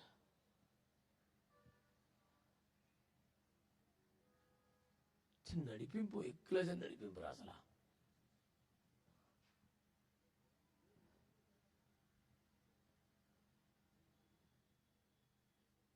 నీతి అను నా దక్షిణ హస్తాను, ఇకంతే ఖాళీలు పూరించు. దేవునికి స్తోత్రం చెప్పండి. హల్లెలూయా చెప్పారా అందరూ? హల్లెలూయా. దేవుని ప్రజలలోని శాపాన్ని దీవెనగా, దుఃఖాన్ని నాట్యంగా, వెట్టి పనిని ఆరాధనోత్సవంగా మార్చగలిగిన సజీవుడు, సర్వశక్తిమంతుడు మన మధ్యలో ఇంకా కృపాసనం వేసుకొని కూర్చొని ఉన్నాడు. రాత్రి నోరు తెరవగలిగితే, మొర్ర పెట్టగలిగితే, మూలుగులు దేవుని సన్నిధికి చేరగలిగినంతగా నీ సంగతి ఏంటో, బాధ ఏంటో, కష్టం ఏంటో చెప్పుకోగలిగితే ఒక దేశపు రాజుని హిజ్కియా అని కూడా బండ బుద్ధులు ఉత్తరం రాస్తే ఆ ఉత్తరం పట్టుకొని చనిపోయేలాగా చర్చిలోకి వెళ్ళి ఉత్తరం తోపి చూడ ఎడతాడుతున్నాడో అని దేవుడికి చెప్పుకున్నాడంట. ఎంత బేలగా, ఎంత చిన్న బిడ్డలాగా మాట్లాడుతుంది. ఒక దేశపు రాజు ఎంత గాంభీర్యాన్ని ప్రదర్శించాలి. వారి వ్యాఖ్యలు మా దృష్టికి చేరాయి, మేము పరిశీలిస్తున్నాం. డిప్లొమాటిక్ గా మాట్లాడతాడు ఎవడైనా, అవన్నీ క్యాన్సిల్. గుళ్ళో పరిగెత్తికెళ్ళిపోయాడు, చర్చిలో మోకాలను పడ్డాడు, లెటర్ ఇప్పి చూడగా మాట్లాడుతున్నాడు, ఇన్ని మాట్లాడినాడు. నువ్వేదో లేవాబి అంటే ఒక్క దూతను పంపి ఒక్క రాత్రి 1,85,000 మంది శత్రువుల్ని సంపదలు భరించడి రక్తం ఏం చేయం. స్తోత్రం చెప్పొచ్చుగా. హల్లెలూయా. నీ సంగతి అంతయో దేవునికి చెప్పుకొనుడు నీకు వస్తే ఆమేననండి గట్టిగా. కనీసం ఇంతకు ముందు ఎప్పుడు చేయలేదా? మీ రాత్రి సందేశం తర్వాత మనందరం కలిసి చేయబోతున్న ప్రార్థనలో, ప్రభు నేను కూడా నిన్ను ఆరాధించాలని ఆశ ఉంది, నీకు సేవ చేయాలని ఆశ ఉంది, నీ రాజ్య వ్యాప్తి కొరకు ప్రయాసపడాలని ఆశ ఉంది, కానీ బంధకాల్లో ఉన్నాను, కట్లు కట్టేసి ఉన్నాయి, ముందుకు వెళ్ళలేకపోతున్నాను, నీ కొరకు ఏమీ చేయలేకపోతున్నాను. ఇవి కానీ తెంపేస్తే, ఈ శాపం విరిగిపోతే, విడుదల కలిగితే, ఆరోగ్యం కలిగితే, మునుపటి కంటే అధికమైన సేవ చేసి నిన్ను మహిమపరుస్తున్నానని ఒక మాట దేవునికి రాత్రి.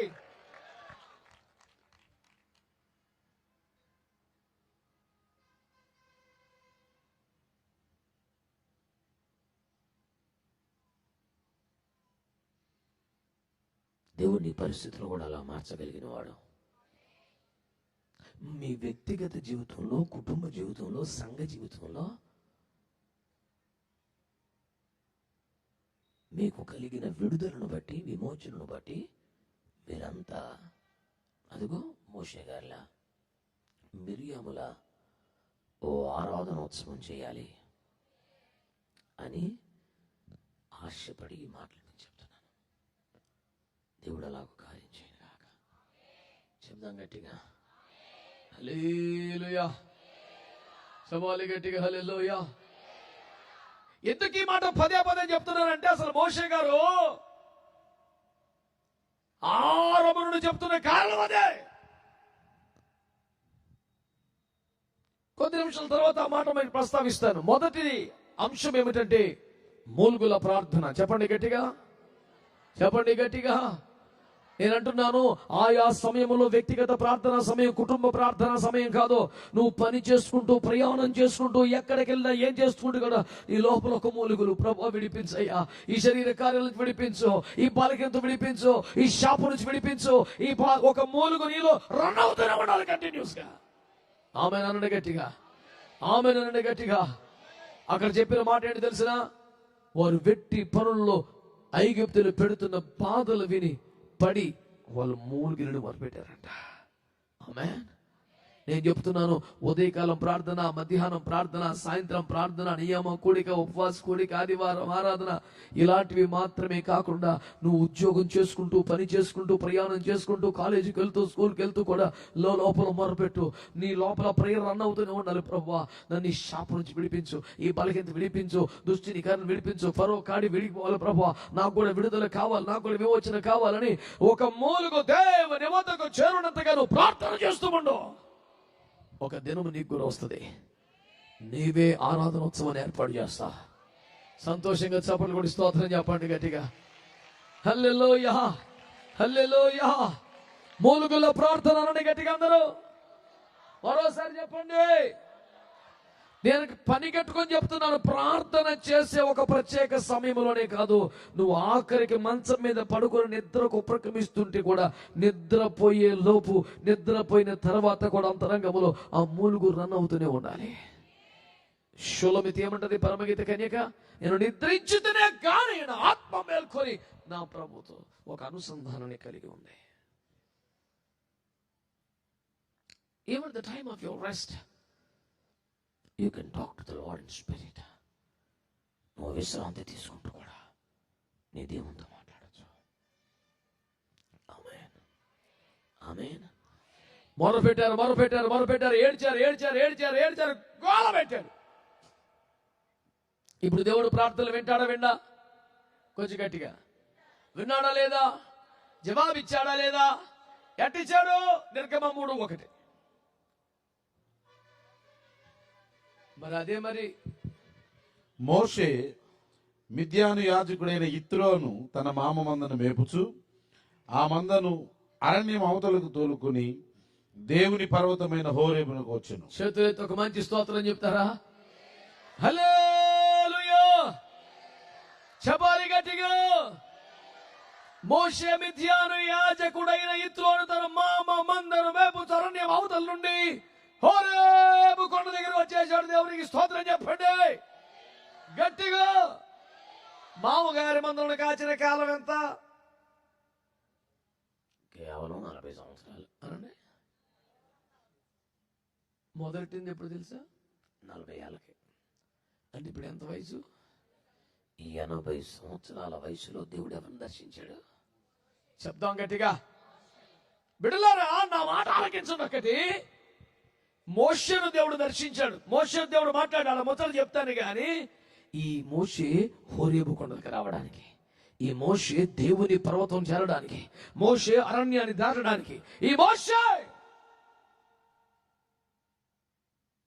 40-50 లక్షల మంది ప్రజానీకానికి విమోచకుడిగా మారడానికి దేవుడు అతన్ని ప్రిపేర్ చేసిన టైము 40 లాంగ్ ఇయర్స్, 40 ఏళ్ళు. ఇప్పుడు ఒక్క మాట చెప్పండి శ్రద్ధగా, బాగా ఈ మాట అర్థం చేసుకునే ప్రయత్నం చేయండి. 400 సంవత్సరాల కఠినమైన బానిసత్వపు జీవితాలలో అనేక ఏండ్లుగా వారు పెడుతున్న మొర దేవుని సన్నిధికి చేరింది. దేవుడు వారి ప్రార్థనలు విన్నాడు. ప్రార్థనలు విని ఎవరిని ప్రిపేర్ చేస్తున్నాడు? కొంచెం గట్టిగా, కొంచెం గట్టిగా. మీరు నమ్ముతున్నారా? దేవుడే మోషేను సిద్ధపరుస్తున్నాడు అనే మాటను మీరు నమ్ముతారా? ఇగో ఆ గుసగుసలు, ఈ పిచ్చి పిచ్చి ఎవరు మానేసి మంచిగా చక్కగా పవర్ఫుల్గా చెప్పండి. వాడు తప్పుడు పని చేసేవాడు, తప్పుడు మాటలు మాట్లాడేవాడు, గుసగుసలాడు, మీకేం దరిద్రం అంది, ఏం అవసరం మీకు అసలు? ఏ క్లాస్ అని వేసిపోయి పిల్లలు మంచి మాటలు మాట్లాడుతున్నారు, దేవుడు మాటలు మాట్లాడతారు, వాక్యంతో ఏకీపిస్తున్నారు, ఆరాధన చేస్తున్నారు, రేపు పొద్దున ఆరాధన ఉత్సవం పెట్టేలా ఉన్నారు. ఇంత బేభత్సము. సింహానికి ఆ గుసగుసలు సెట్ అవ్వదు. పవర్ఫుల్గా చెప్పు. అమ్మ బాబాయ్, కొంచెం పట్టుకోండి, స్తంభాలు పడిపోయేలా ఉన్నాయి. చెప్పండి మహాభక్తులారా, గట్టిగా ఒకసారి గట్టిగా అందరు ఆమేన్, ఆమేన్. దేవుడే మోషేను సిద్ధపరుస్తున్నాడని నమ్ముతున్న వారు గట్టిగా ఆమేన్ అని చెప్పండి. ఒకసారి చెప్పండి గట్టిగా. మనం ఏమనుకున్నామంటే, ఇంతగా మొర పెడుతున్నాం కదా, ఇన్ని బాధలు పడుతున్నాం కదా, ఇన్ని కష్టాలు పడుతున్నాం కదా, ఇన్ని తిప్పలు పడుతున్నాం కదా, వాడంతా చెలరాగిపోతున్నాడు కదా, ఇనుప కాడితో తొక్కేస్తున్నాడు, ఇన్ని బాధలు పెడుతున్నాడు. ఎందుకయ్యో మాట్లాడబాకు, నోర్బాయ్. మట్టి ఆయన కొమ్మరివాడు కాబట్టి ఎంతసేపు ఇన్ని బేరం బీచుకుపోయి చచ్చిపోతున్నాం. గట్టిగా ఏడుద్దామని మాట్లాడబాకు, ఏడబాకు.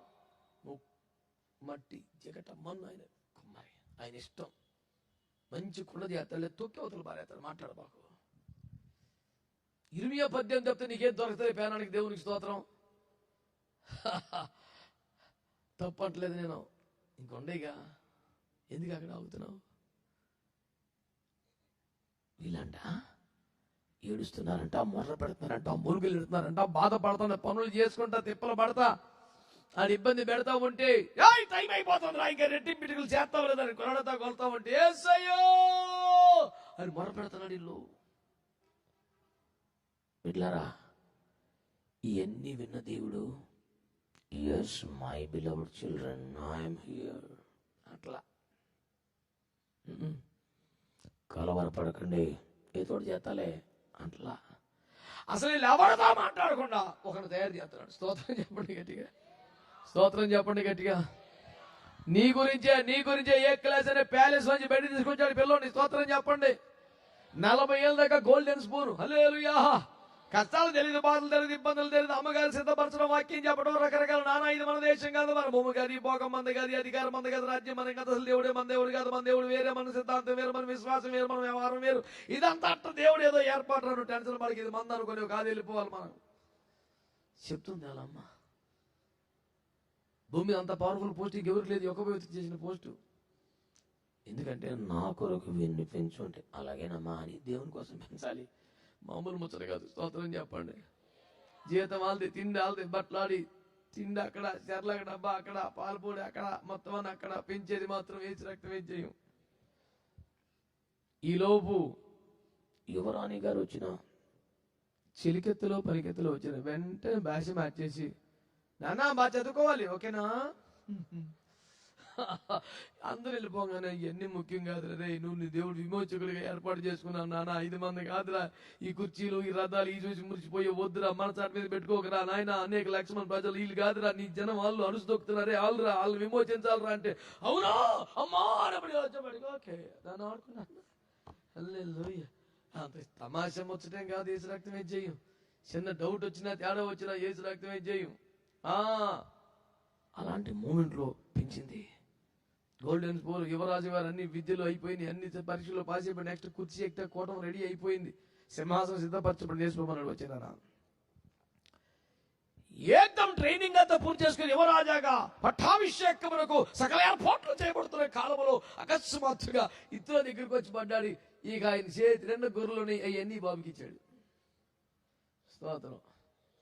ఆయన పాయింట్ ఏంటి? నువ్వు ఏదో మటర్ కేసులు ఇరుక్కున్నావంట, పారిపోయి వచ్చావంట, నీ ఇలాంటి చేర్చుకోవడం ఎక్కువ, పిల్లలు ఇచ్చి పెళ్లి చేసి కూడా పెద్ద పెట్టిని ఇచ్చాను, నీకు ఎంత గౌరవం ఇచ్చాను, ఎంత మర్యాద ఇచ్చాను, మర్యాద కాపాడుకో, కూర్చొని తింటే దైత్యంగా ఉండేది, ఏదైనా పని చేయి. మనోడికి కత్తి కర్ర సామాన్ నేర్చుకుని వచ్చాడు. అక్కడ నన్ను ఏం చేయమంటామంటే గొర్రెలు ఇచ్చాడు.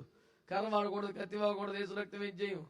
గుండె నిండా కృతజ్ఞత, నేను మటర్ కేసులు ఇక్కడ బయటకు వచ్చి నన్ను చేర్చుకోవడమే కాకుండా పిల్లల నుంచి పెళ్లి చేశాడు, ఎంతో ఉత్తముడు, ఇలాంటి పెద్ద మనిషిని బాధ పెట్టకూడదని గుండె నిండా కృతజ్ఞత కలిగి ఒక గొర్రె కూడా కొడతలేదు. ఇక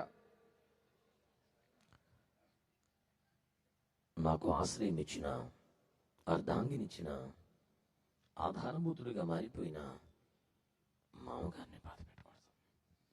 40 సంవత్సరాలు మనోడు మూమెంట్ ఎలా ఉంటది? రే తప్పురా అన్నాడు ఒకరిని, నువ్వు ఎవడో అన్నాడు, దెబ్బ కూడా చంపేశాడు అని. ఆయన మూమెంట్ అట్లుంటది. అన్యాయం అన్నాడు, నువ్వెవడు మాకు న్యాయం చెప్తాకంటే కోర్టు ఒక్క చాటు చచ్చిపోయాడంట. సింపుల్గా ఎస్కెట్ తూపి పాతి పెట్టేశాడు అని. తెల్లరిపోతే నీ కూడా వచ్చాడు. ఏంట్రా అన్నాడు, నిన్న చంపి వెళ్ళా దగ్గరికి వచ్చాడా అన్నాడు. అమ్మో ఇది లీక్ అయింది, ఆడి దాకా వెళ్తే పేన మీదకి వచ్చిందని చదువుకున్నాడు. స్తోత్రం చెప్పరే. హల్లెలూయా. నా మాటలు మీకు అర్థం అవుతున్నాయా? దేవుడు ఏం చేస్తున్నాడంటే, మేము మొర్ర పెడుతున్నాగా, మేము కన్నీరు గారుతున్నాగా, మేము కష్టపడుతున్నాగా, మీ బాధలు పడుతున్నాగా, దేవుడు ఏం చేస్తున్నాడు మాతో మాట్లాడు. ఒక దర్శనం రాదు, కళ రాదు, దేవుడు ఏం చూపించలేదు. ఆయన మీ జిల్లా వాళ్ళకి మరీ ఎక్కువ ఈ చూపిస్తాం ఒకటి. దేశం మీద ఈ జిల్లా వాళ్ళకి, కృష్ణా గుంటూరు జిల్లా వాళ్ళకి చూపించినట్టుగా అసలు ఎవరికి అసలు కదిలితే మెదిలితే అయ్యా ప్రార్థన చేయ, ఏం చూపించాడయ్యా, నాకేం చూపించలేదు అటాను బాగు చెప్పు, అబద్ధం అనుకో. ఊరికి నేను ఏం చెప్పేది నాన్న? లేదమ్మా నీకు దండం పెడతా, నాకేం చూపించలేదు, ఏం చూపించకపోయినా ఇదే ఓకే అని చెప్పేది. దుర్మార్గం లేదమ్మా, నాకేం కనపడలేదమ్మా అంటే, దేవుడు నీకు చూపించుకుని ఉంటాడా చెప్పు అంటే, ఇలాంటి భక్తులను ఆసరా చేసుకొని కళ్ళు మూసుకుంటే ఏదో ఒకటి చెప్తూ మొదలెట్టాడు ఒక్కొక్కడు.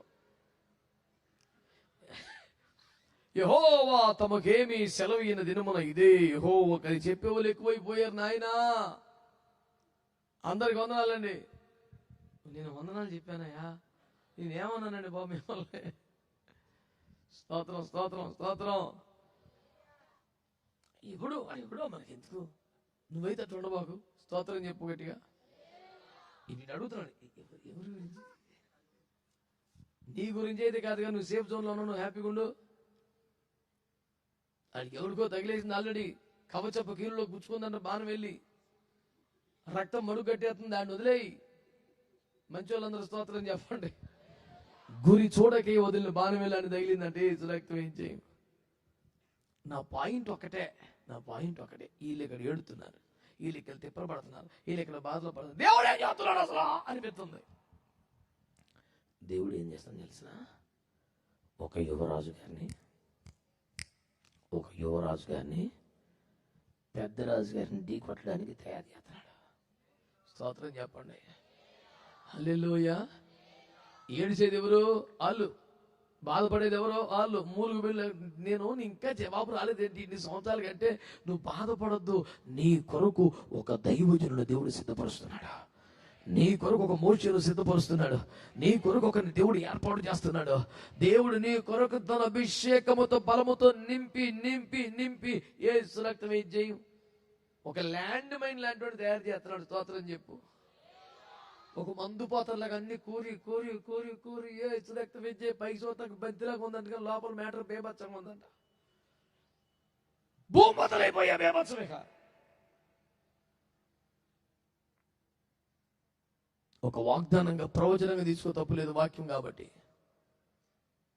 నిన్ను విడిపించగల, విమోచించగల ఒక దైవజనుడిని దేవుడు తయారు చేస్తున్నాడు, దేవుడు సిద్ధపరుస్తున్నాడు. ఇంత బేభత్సమైన ఆరాధనోత్సవం ఊరికేం జరగలేదు సార్. వాళ్ళ మూలుగులు ఉన్నాయి, వాళ్ళ శ్రమ ఉంది, వాళ్ళ కన్నీరు ఉంది, వాళ్ళ ప్రార్థన ఉంది. నెక్స్ట్ దేవుడు ఎవరిని తయారు చేస్తున్నాడు? విమోచించగలిగిన ఒక దైవజనుని తయారు చేస్తున్నాడు. మీకు మాట చెప్పనా?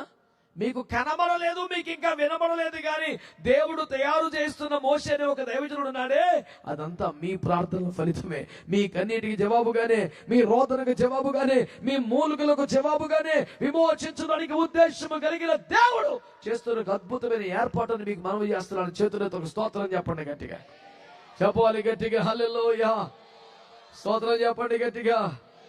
నోరు తెరిచి నాతో పాటు చెప్పండి, దేవుడు నా పరిష్కారమును తయారు చేయించున్నాడు అనండి. మరోసారి విశ్వాసంగా అనండి.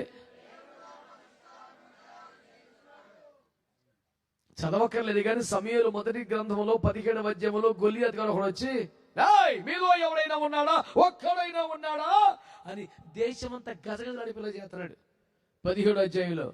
కానీ దేవుడు 16వ అధ్యాయంలోనే దావీదుని అభిషేకించాడు. స్తోత్రం చెప్పండి గట్టిగా. చెప్పండి గట్టిగా. పని కట్టుకుని సమయంలో ప్రార్థన నుంచి లేక చాలే లేకు చాలు నీకు ఆ పరిపాలన గురించి అడుగుతున్నావు చాలేగా, ఆడికన్నా యోగ్యను ఒకటి తయారు చేసావు ప్రభా, పట్టుకో నూనె పట్టుకొని బయలుదేరన్నాడు. ఎస్ఐ ఇంటికి వెళ్ళిపోయాడు. ఏడుగులు వస్తే వీళ్ళందరూ వేస్ట్, ఫుల్ రెస్ట్ ప్రాజెక్టు అందరూ పోయి పనిచేయడు, పక్కన పెట్టాలన్నాడు. స్తోత్రం చెప్పండి. అందరూ దేశ సేవలో ధరించుతున్నారు, అందరూ ఫుల్ టైం మినిస్టర్ లో వాడుబడుతున్నారు, అందరూ ఇంటికి రాకుండా ఎందుకు భూములు ఉన్నారు. ఏం చేస్తలేదు అలుగుతుంది. 7 ఫుల్ నైట్ ఫుల్ రెస్ట్, రూపాయి పని లేదు. వాళ్ళే కాదులేండి, కొన్ని వేల మంది సైన్యం అని అందరూ అంతే, ఏం చేయరు. వీళ్ళు తిన్నగా పనిచేసి అడుగులోంచి పిల్లలు రావాల్సిన కరమేముంది. పెద్దోళ్ళకి అనవసరంగా బీపీ వస్తుంది, కానీ నువ్వు తిన్నగా పనిచేసి తాడేందుకు వస్తాడు రా. రే పెద్దోడా, స్తోత్రం చెప్తలేదు. అది ఎక్కడ ఉన్నాడు పెద్దోడు? రే ఏదో పేరు ఏలియాబా, ఏదో పేరు మీ పెద్దలు చెప్పండి. పేరు మీ పెద్దోడు కదా, స్తోత్రం చెప్పండి. అడున్నాడంట ఒకడు, దావీదుల పెద్దనయ్య. దావీదు క్యారేజీ పెడితే ఆ క్యారేజీ తిని, ఆ చికెన్ జాయింట్లు బిర్యానీలు తిని ఆ బలం తెచ్చుకొని దావీదుని కొడుతున్నాడు. లాగి పెట్టి కొట్టాడు గోమ మీద పెట్టి దావీదుని. అదేంటనియా, నన్ను ఎందుకు కొట్టావనియా? నువ్వు చిన్నప్పుడు చింతాడు దూరం కూడా యుద్ధం చూస్తాకు వచ్చావు కదా. చిన్నప్పటి నుంచి ఏంటంటే దావీదు గోడ దూకి ఏమన్నా సినిమాలకి వెళ్ళేవాడా, పాపించి పనులు చేసేవాడా? ఆ దగ్గర తప్పు ఏం చూసేవారు నువ్వు అసలు? నువ్వు యుద్ధం పేరు మీద, సైన్యం పేరు మీద కూర్చొని ఫుల్ డైట్ ఫుల్ రెస్ట్ లో ఉంటే అసలు తిప్పలు పడింది వాడు కాదు, మందను కాసింది ఆ పిల్లోడు కాదు, ఈ ఒక గొర్రె పిల్ల కోసం సింహంతో తలపడింది వాడు కాదు, ఆ పిల్లోడు కాదు, ఎలుగు పడిన తిప్పలు పడినవాడు. మీకు సీక్రెట్ చెప్తా, చెప్పనా? అట్లా బాకండే సీక్రెట్ చెప్పనా? ఉచితమేగా, ఫ్రీయేగా. మీకు మరం చేస్తున్న రకం 1000 రూపాయల రకం కాదుగా.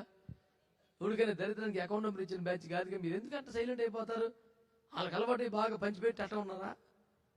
వదిలే, ఇక కూటం పోయింది. స్తోత్రం చెప్పండి, స్తోత్రం చెప్పండి. ఇక మనకు అయ్యన్నీ లేవే కా, స్తుతులు స్తోత్రాలు ప్రార్థనలే. స్తోత్రం చెప్పండి గట్టిగా. హల్లెలూయా. ఆ సీక్రెట్ ఏంటి తెలుసా? ఈ చిన్నోడు ఏం జరుగుద్దో పెద్దోడికి తెలుసు. ఒకసారి ఆమెనానండి. అన్నాడు. ఏంటి నీ ప్రాబ్లం ఏంటి? అది తాగుపోతాడా, తిరిగిపోతాడా, దొంగ పాపిస్తాడా? నీకు అడిగింది ఎందుకు అంత కోపం? పెద్దోడు ఉన్నాను ఇక్కడ, చంపేస్తున్నాను. పెద్దోడు ఉన్నావు, నీ క్యారేజ్ పెట్టాక తినరాదు. అంతకన్నా నువ్వు పెద్ద పని చేయమని తండ్రికి కూడా తెలుసు. క్యారేజ్ పంపాడు నీకు, నీకు ఆయన కత్తి పంపాడు, డాల్ పంపాడు, నీకు ఇచ్చింది క్యారేజ్ తినరా. స్తోత్రం చెప్పరా. నువ్వు అసలు నువ్వు ఎందుకు వచ్చావు? సీక్రెట్ ఏంటి తెలుసా? ఈడొస్తే ఏం చేస్తాడు అడిగి తెలుసు. టెన్షన్ ఏంటంటే రెండోడు పెద్దోడు, అనియా ఎందుకని కొడతాడు? నార్మల్ పనికి మనం నీకేం తెలియదు అని పంపించాలి అర్జెంట్గా ఇక్కడ నుంచి. యానియా ఏం చేస్తాడాడు? వాడి వలన మనకి ఏదైనా నష్టం ఉందా? మూసుకో, పనికి మళ్ళీ మాట్లాడు బాగో, ముందు అన్నింటికి పంపించేయి. ఎందుకో అంటే ఆడాన్ని చంపినా చంపుతాడు రా. ఎవరిని? మనం చంపితే మంచిదేగా, ఆడు చంపకూడదురా. ఎంతమంది పెద్దోళ్ళు ఉన్నాయి, వీడి వల్ల వాళ్ళ చిన్నోడు కొట్టాడు అంటారు. ఈడు 7 పనులు. అది గొలియాతు మీద పెద్ద ప్రేమేమీ లేదు, కానీ నేను చంపపోయినా పర్లేదు కానీ ఆడు చంపకూడదు, ఎందుకంటే ఆడు చంపేలోడు. నువ్వే చంపొచ్చుగా. నేను పెద్ద, నేను 7గురిలో పెద్ద, నువ్వు 7గురిలో ఒకటి 8వ ఓడివి, నోర్మల్స్ అడవిలో పుట్టినోడివి. నీకేముంటుంది సర్టిఫికెట్? 72 72 తీరా నువ్వు గోమ మీద కొడుతున్నాడు అని. ఎవరో పెద్దోడు నువ్వెవడు నాకు కొడతాకంటే లేదు, పెద్దోడు పడాలి, మనం తప్పదు. చిన్నోళ్ళు ఎవరైనా ఉన్నారు ఇక్కడ? పడండి, స్తోత్రం చెప్పు, చెప్పాలి గట్టిగా. నువ్వు చిన్నోడని ఫీల్ ఉంటే మారు మాట్లాడకుండా దెబ్బలు తిను, మాట్లాడబాకంతే. స్తోత్రం చెప్పు, హల్లెలూయా. దెబ్బలు తిని కానీ ఇంటికి వెళ్ళిపోక, స్తోత్రం చెప్పు. నేను క్యారేజ్ తింటే నీకు అన్నం పెడతాను, కొడతాను, వెళ్ళిపోతాను, ఎలాగో. నేను నడిపించినోడు దేవుడు, స్తోత్రం చెప్పండి. వీడి దగ్గర దెబ్బలు తిన్నాడు, సుఖం ఎవరి దగ్గరికి వెళ్ళాడు? రాజుగారి దగ్గరికి వెళ్ళాడు. రాజు దగ్గరికి వెళ్తే ఏంట్రా అంటే, నేను అని చంపేతా. నువ్వు బాలుడు రా, వాడేమో బాల్యంలో వృద్ధాభ్యాసం చేసినోడు రా, తప్పురా, పెద్ద పెద్ద మాటలు మాట్లాడకూడదు, అది సేకలడీరా, అది వెళ్ళిపోమండి. అడిగి ఏదైనా పోస్ట్ ఇస్తే పదవి ఇస్తే ఊరుకుంటాడు అంటాడు, ఆ రకముడు కాదు. స్తోత్రం చెప్పరే.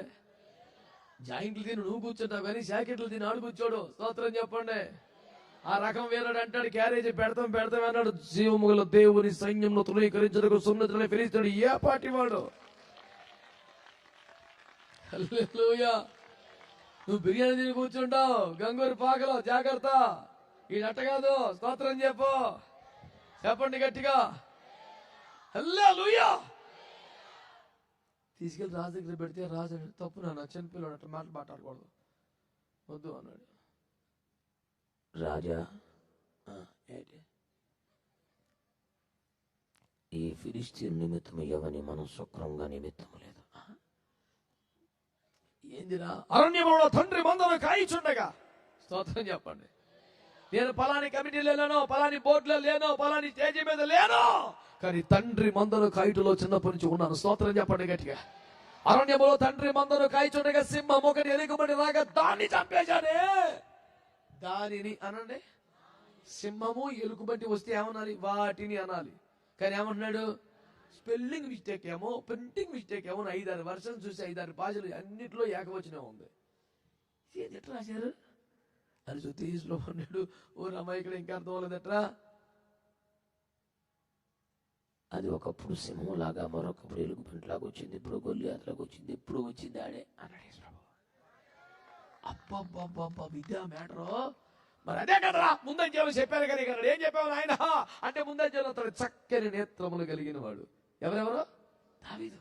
దావీదు ఎలాంటి నేత్రలట అంటే, చూడగానే అందరిని ఆకర్షించి కింద పడేసే పనికి మన చూపురా, దరిద్రం అని. చిచ్చయ్, ఇతని చక్కని నేత్రములు ఏంటి తెలుసా? వెలుచూపును చూడడు, ఆత్మలో చూస్తాడా. వచ్చింది ఎలుగుబంట, వచ్చింది సింహమా, వచ్చింది గొలియాతగాడు, వీళ్ళ రూపంలో వచ్చిన శత్రువును చూడగలిగాడు. గుర్తుపడ్డాడు. రాజా మీరు టెన్షన్ పడకండి, ఆల్రెడీ కొట్టేశాను నేను, ఆల్రెడీ. ఈ నా పేరు చెప్తే జ్వరం వచ్చేదని నన్ను వదిలేయ్, నేను చూసుకుంటాను అంటాడు. స్తోత్రం చెప్పండి, హల్లెలూయా. ఆడు మీడియాను బాగా ఆడతాడంట, మీడియాలో కొడతాడంట, లెక్చర్ కొడతాడంట, ఫ్రెండ్ పెట్టి కొడతాడంట. వాళ్ళందరికీ నేను బౌలింగ్ వేసాను. ఇప్పుడు బాల్ నాకు అన్నాడు పిల్లోడు. స్తోత్రం చెప్పరే. కాదురాడు మనం సెంచరీ చేశాడంట. సర్లే నాన్నగారు, నాకు వికెట్లో ఇప్పుడు 3 సెంచరీలు అయినాయి అంట, నాకు ఈ బాలు. స్తోత్రం. గిర్రెలు తిప్పి కొడితే ఏచి రక్తం ఏం చేయం, ఇంక లేడు మనిషి. గ్లౌజులు ఇప్పుకొని ప్యాడ్లు తీసేసి మొత్తం అన్ని నడుచుకుంటూ వెళ్ళిపోతున్నాడు ఇంటికి. మంచి వాళ్ళందరూ చెప్పండి గట్టిగా, రే నీ అడావుడంతా సరైన దావీదండ్రుడు వచ్చేదాకే. హల్లెలూయా. దావీదు గారి డైలాగ్ కంగారు పుట్టిన రాజుగారు ఈయన వేసుకున్నా.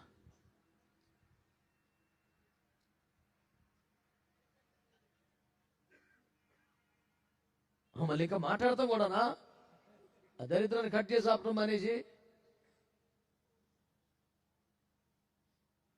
దేవుడు దైవజనానికి మంచి ఫోన్ ఇచ్చాడు. స్తోత్రం చెప్పండి అందరూ. ఇక అది అట్లా ఉంది పని. ఎవరికంటే అర్థం పడుతూ ఉండాలి. మంచోళ్ళ మటుకి స్తోత్రం చెప్పండి. ఉన్నారా?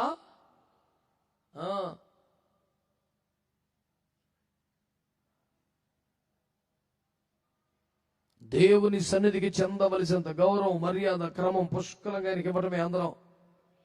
యేసు రక్తమే దేవునికి స్తోత్రం కలుగును గాక. వీడికి వంజేరి పెద్ద అంగి తీసుకొచ్చి పిల్లడికి వేశాడు. ఎవరికి? ఆయన భుజములు మొదలుకొని పైకి ఎత్తుగా ఉండే మనిషి. ఈడేమో చుట్టూ పారు చూస్తే కానీ కనపడిన చిన్నపిల్లాడు. ఆ పెద్ద తీసుకొచ్చి ఈయనకి వేసాడు. మనోడు కదిలి చూశాడు, అడుగులు పడతలా. సారీ నాకు వాడుక లేదన్నా మీరు ఎట్లా చేస్తానంటే నా ఆయుధం నాకు వదిలేపా ఏసు రక్తం ఏం చేయం. స్తోత్రం చెప్పండి. లేదు యుద్ధం చేయాలంటే ఈ కవచం ఉండాలి, నువ్వు చేసి ఎక్కాలంటే ఈ సర్టిఫికేట్ ఉండాలి, నీ రూల్స్ నీకు ఉన్నాయి, నీ దండం పెడతా, అవన్నీ జాగ్రత్తగా బీరువాలో పెట్టుకో. తీసేయ్. వచ్చాడు పిల్లోడు. స్తోత్రం చెప్పండి. ఎప్పుడు మామూలుగానే అవతల సింహమా ఎలుగుబంట గొలియాత కాదు, మన వడిసెలు మనకు ఉంది, మన రాళ్ళు మనకు ఉన్నాయి, మనకు చాలు. శత్రువుని బట్టి ఆయుధాలు మార్చుకుంటా పోవం. ఎవడు వచ్చినా ఇదే కోటం, ఏసు రక్తమే. తిప్పి కొడితే ఒక్క దెబ్బ ఏసు రక్తమే చేయం బోర్లా పడిపోడంట. పరిగెత్తికి వెళ్ళిపోయి ఏదో కొండ ఎక్కినట్టుగా పెద్ద మెట్లు ఎక్కినట్టు స్టేజ్ ఎక్కినట్టు ఆడి మీదకి ఎక్కేసి ఆడి కత్తి తీసి అన్నీ చంపేసి ఓ చేతిలో ఆడు తలకాయ ఓ చేతిలో కత్తి పట్టుకు వచ్చేస్తుంటే అంతవరకు తమాషా చూసిన భక్తులందరూ దావీదు 10,000 కొలది. స్తోత్రాలు చెప్పరే.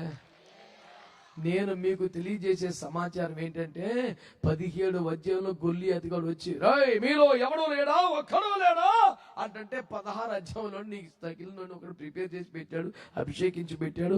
సౌలును అభిషేకించినట్లుగా బుడ్డులోని తైలముతో కాదు కొమ్ములోని తైలము చేత దావీదు రెట్టి అభిషేకంతో నింపి రెడీ చేసి పెట్టాడు. దేవునికి స్తోత్రం. నా పాయింట్ ఏంటంటే ఆ శత్రువును మునుపెన్నడూ చూడనంత భయంకరంగా నువ్వు ఫేస్ చేయడానికి ఒక్క రోజైనా ముందే పరిష్కారాన్ని ప్రిపేర్ చేసి పెడతాడు దేవుడు. నమ్మితే ఆమేనని చెప్పండి గట్టిగా. మునుపెన్నడూ లేనంత భీకరంగా వికృతంగా విరుచుకు పడిపోతున్న శత్రువుని మీదకు వచ్చే గడియ ఒకటి సమీపిస్తే దానికన్నా ఒక్క పూట ముందైన పరిష్కారం రెడీ చేసి పెడతాడు. నా రెండో పాయింట్ ఏంటి తెలుసా? దేవుడు మోషేను సిద్ధపరచడం. దాని మన భాషలో అర్థం ఏంటి తెలుసా? దేవుడు పరిష్కారాన్ని సిద్ధం చేయడం. గట్టిగా ఆమేనండి. ఒకటి మూలుగుల ప్రార్థన, రెండు దేవుడు పరిష్కారాన్ని ప్రిపేర్ చేసి పెట్టడం, మూడవది ఈ ప్రిపరేషన్ అంతా మోషేకి తెలియకుండా జరుగుతుంది. ఎందుకు ఇలా జరుగుతుందో ఏంటో, మా అమ్మ కూడా ఇలా జరుగుతుందని చెప్పలేదు ఎప్పుడు, ఏంటో నాకేం అర్థం అవ్వట్లేదు. అకస్మాత్తుగా దేవుడు మండుచున్న పొదల నుండి మోషేని దర్శించాడు. అవన్నీ తెలిసిన వచ్చినా కనుక చదివించట్లేదు. ఆయన 3వ అధ్యాయంలో 5-6 వచనాల్లో దేవుడు మోషేని దర్శించాడు. ఆ తట్టు వెళ్ళి ఆ గొప్ప వింత ఏంటో చూద్దామని అడుగులు ముందుకేస్తున్న మోషేని దేవుడు పేరు పెట్టి పిలిచి మండుచున్న పొదలో నిలిచి ఉన్నటువంటి దేవుడు మోషే అని పేరు పెట్టి పిలిచాడు. కంగు తిన్నాడు, బెత్తరపోయాడు. ఇప్పుడు దాకా వింత ఏంటి తెలుసా? అగ్ని చేత భగ మండిపోతున్నా ఒక ఆకు కూడా కాలకపోవడమే వింత ఇప్పుడు దాకా. ఇప్పుడు వింత ఏంటంటే అందులోంచి ఒక స్వరం వినబడుతుంది. ఇంకో వింత ఏంటంటే తన పేరు పెట్టి పిలుస్తా ఉంది. ఇంకో వింత ఏంటంటే అది పరిశుద్ధ స్థలం చెప్పులు తీసేమని మాట్లాడుతుంది. స్తోత్రం చెప్పరే. ఆశ్చర్యపోయి బెత్తరపోయి కంగారు పడి ఏంది ఇదంతా, ఈ పొద మండటమే వింత అనుకున్నాను, కాలకపోవడం ఇంకా బేబత్సం అనుకున్నాను, అందులోంచి ఒక స్వరం రావడం బేబత్సం అనుకున్నాను, అందులో నన్ను చెప్పులు తీసేయమంటాడు. ఎవరవయ్యా నువ్వు అన్నట్టుగా చూస్తే నేను మీ తండ్రి దేవుణ్ణి, అబ్రహాము దేవుని, ఇస్సాకు దేవుని, యాకోబు దేవుని అని మాట్లాడుతున్నాడు. గజగజలాడిపోతున్నాడు మోషే. స్తోత్రం చెప్పరే. హల్లెలూయా. నేను నమ్ముతున్న విషయం ఒకటి చెప్పనా మీకు దేవుని బిడ్డలారా? దేవుని చేత సిద్ధపరచబడిన సేవకుడు కావాలి, దేవుని చేత దర్శింపబడిన సేవకుడు కావాలి. గట్టిగా ఆమెను చెప్పండి ఒకసారి గట్టిగా. ఇశ్రాయేలు ప్రజల్లో గోత్రకర్తలు లేరా? ఇశ్రాయేలు ప్రజల్లో పెద్దవారు లేరా? ఇశ్రాయేలు ప్రజల్లో బాధలు అనుభవిస్తున్నారు లేరా? ఇశ్రాయేలు ప్రజల్లో ఈ బాధితులకు ఇంటి పెద్దగాను గోల పెద్దగాను గోత్రకర్తగాను ఉండి కొద్ద గొప్ప పెత్తనం కట్టుకున్న మూల పురుషులు లేడా? ఉన్నారు. కానీ ఈ విమోచన ప్రక్రియ కొరకే దేవుని చేత సిద్ధపరచబడి దేవుని చేత పంపబడిన సేవకులు కావాలి. ఆమేనండి. మీ ఊర్లోనే మీకు అందుబాటులోనే దేవుడు మీ కొరకు సేవకుల్ని సిద్ధపరుస్తున్నాడని నేను మీకు జ్ఞాపకం చేస్తున్నాను. ఆమేనండి గట్టిగా. హల్లెలూయా. ఉచితం తెలుసా? మోషే దేవుడు దర్శిస్తున్నాడు, మోషే దేవుడు మాట్లాడుతున్నాడు. నానా ప్రజల బాధలు చూశాను, విమోచించడానికి దిగి వచ్చాను అంటే మోషే అదేంటి ప్రభా వాళ్ళున్నది ఐగుప్తులో, నేనున్నది మిద్యాన్లో. బాధలు పడింది అక్కడ, ప్రార్థన చేసింది అక్కడ, మొర్ర పెట్టింది అక్కడ, ఏడిచింది అక్కడ, మూలుగులు అక్కడ. నువ్వేమి ఇక్కడికి వచ్చావు? అడ్రస్ తప్పిందా? కన్ఫ్యూజ్ అయ్యావా? ఇక్కడికే వచ్చావా?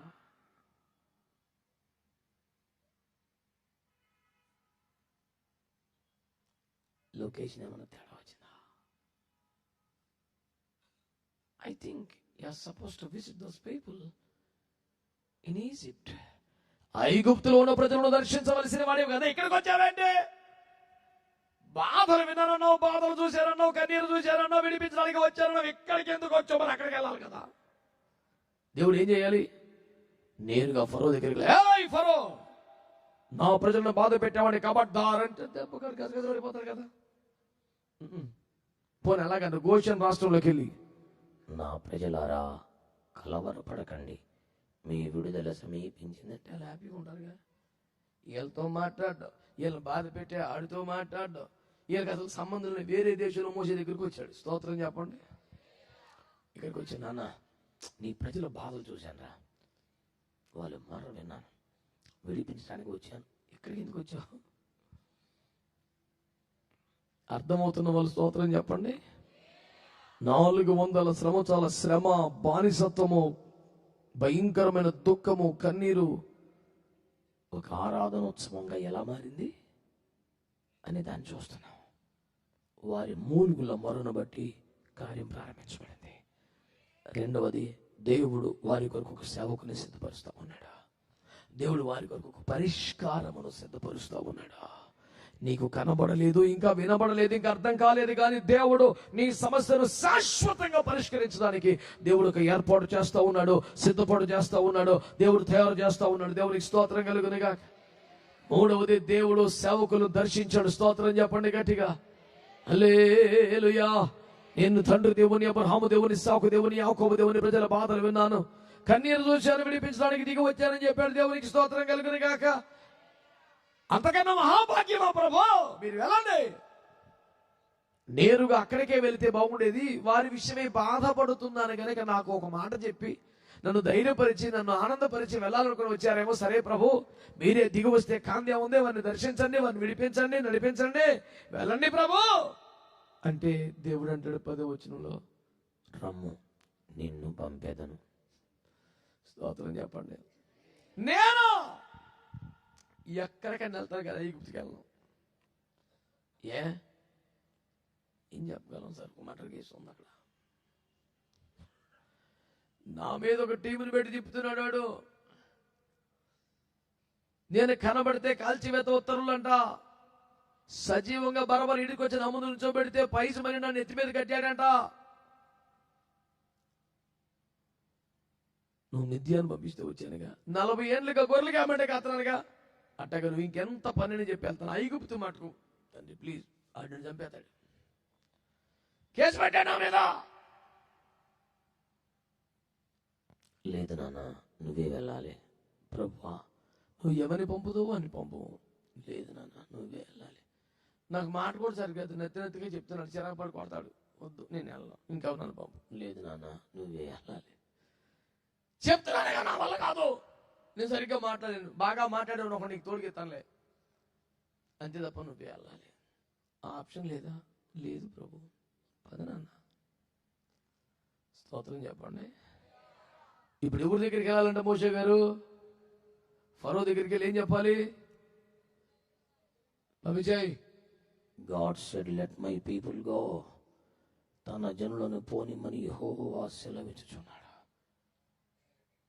వీళ్ళ దగ్గరికి ఏం చెప్పాలి? ప్రజలారా, మీ విడుదల సమీపించింది, ధైర్యం తెచ్చుకొని త్వరలో పైకి ఎత్తండి, మీకు ఇక్కడ డోకాలేదు అని ఎవరికి చెప్పాలా? వాళ్ళ దగ్గర బాయ్ పంపించాయి అని చెప్పాలా? శత్రువుని కంట్రోల్ చేసే డ్యూటీ ఎవరిది? మోషేదే. ప్రజలను ధైర్యపరిచే డ్యూటీ ఎవరిది? మోషేదే. దాని పేరే దైవ సేవ. స్తోత్రం చెప్పండి. మా పిల్లగాడు ఒకడు ఉన్నాడు, 90 రూపాయలు బ్యాలెన్స్ చేసుకొని రోజు యూట్యూబ్లో లైవ్ ఎత్తున్నాడు. మంచిదే, దేవుని వాక్యం చెప్తే తప్పే ఉంది, కానీ మ్యాటర్ ఏమి లేదు. ఇక అదే ఆవు తెల్లగా ఉన్నది, పాలు కూడా తెల్లగా ఉన్నాయి. పాలు తాగొచ్చు, టీ పెట్టుకోవచ్చు, తోడేసుకొని పెరుగు చేసుకోవచ్చు, మజ్జిగ చేసుకోవచ్చు, వెన్న చిలికితే స్వీట్లు చేసుకోవచ్చు, చివరికి పేడతో కూడా పిడకలు చేసుకుని వంట చేసుకోవచ్చు అని చెప్పాడు. తెల్లారిపోతాను ఇంకొక కథ చెప్పాడంటే, ఆవు నల్లగా ఉంది కానీ పాలు తెల్లగా ఉన్నాయి. పాలు పెరుగు స్వీట్ మళ్ళీ సేమ్. ఇంకోటి చెప్పరా, ఆవు ఎర్రగా ఉంది.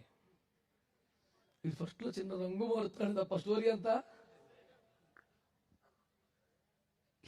రోజు చెప్పేది అదే. మార్పు ఎక్కడ ఉంది? వెనకాల రోజుకో దుప్పటి కడుతున్నాడు. సతీష్ కుమార్ గారి రేంజ్లో నేను బ్యాక్గ్రౌండ్లో మార్చాలని ఆయనకి బలమైన కోరిక అంట. లైవ్లో రోజుకొక బ్యాక్గ్రౌండ్ పెడుతున్నాడు.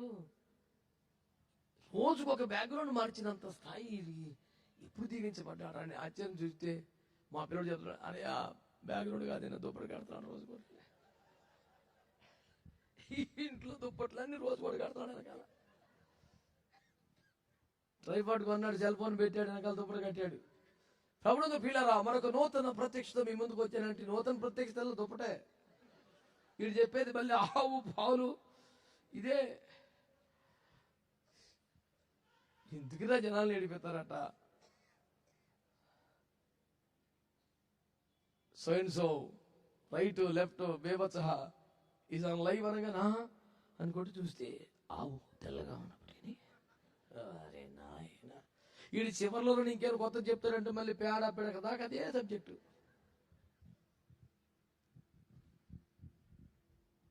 మారవా ఎందుకంటే జనాలు పేరం చేస్తున్నావు.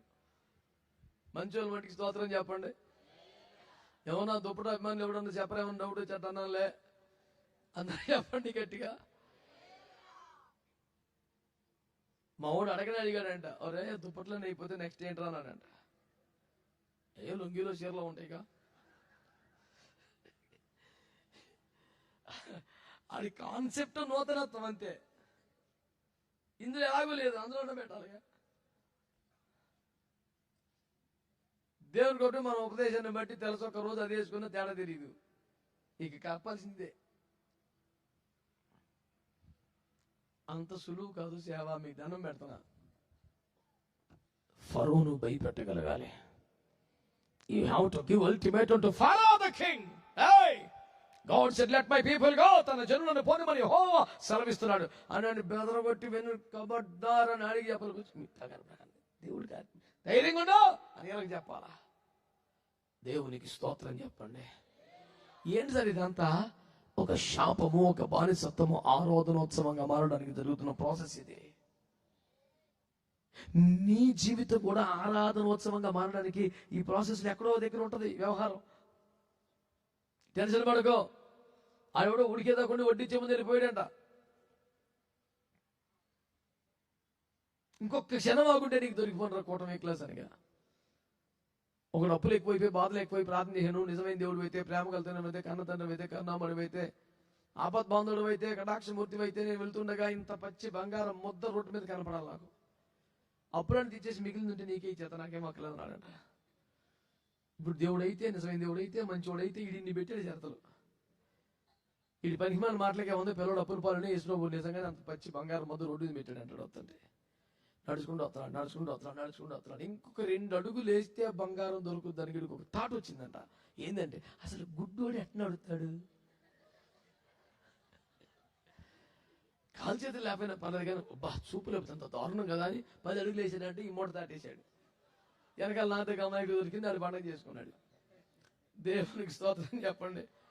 10 అడుగులు ముందుకెళ్ళిన తర్వాత కలిపి ప్రభా నాకు అప్పులే తీర్చావు కానీ గుడ్డుతనం వీలేదు, చాలు నీకు స్తోత్రం. గుడ్డుతనం చాలా దుర్భరం, దారిద్ర్యం, ఘోరం.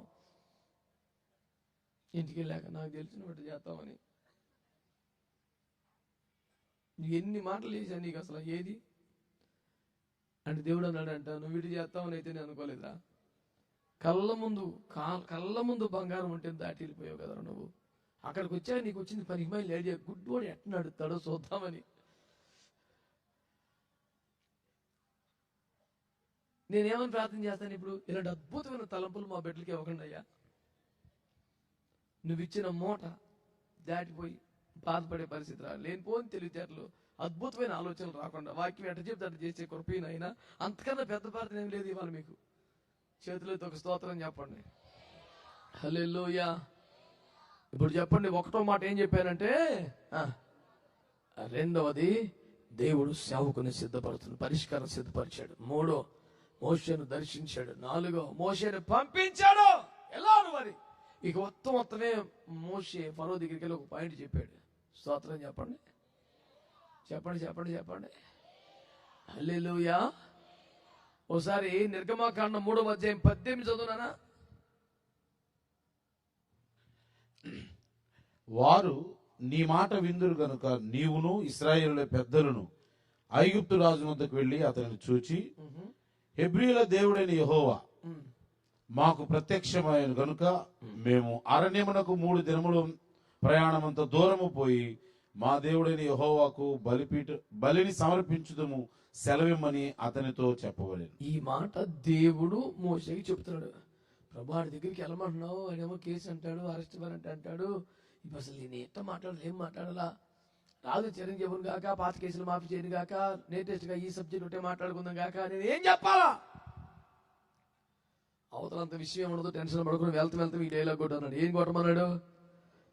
తన జనులను సేవించుటకు ప్రజలు అరణ్యములో 3 దినముల ప్రయాణం అంత దూరం పోయి యెహోవాకు బలి అర్పించుటకు వారిని పంపించు. స్తోత్రం చెప్పండి. దేవుడు మోషే ద్వారా ఫరోకు చెప్పమన్న పాయింట్ ఏంటి? నా ప్రజలు ఐగుప్తు నుంచి బయటికి వెళ్ళిపోవాలి, స్వతంత్రం కావాలి, స్వేచ్ఛ కావాలి, విడుదల కావాలి, విమోచన. అన్ని కాదా? ఒక మాట చెప్పు సింపుల్ గా ఏంటది? తమ దేవుడైన యెహోవాకు బలి అర్పణ చేయుటకు, బలి అర్పించుటకు వారిని పోనేమన్నాడు. ఈ మాట చెప్పు సార్ అన్నాడు. సరే ప్రభు అని వెళ్ళాడు. వెళ్ళి చెప్పాడు 5:1. అయ్యా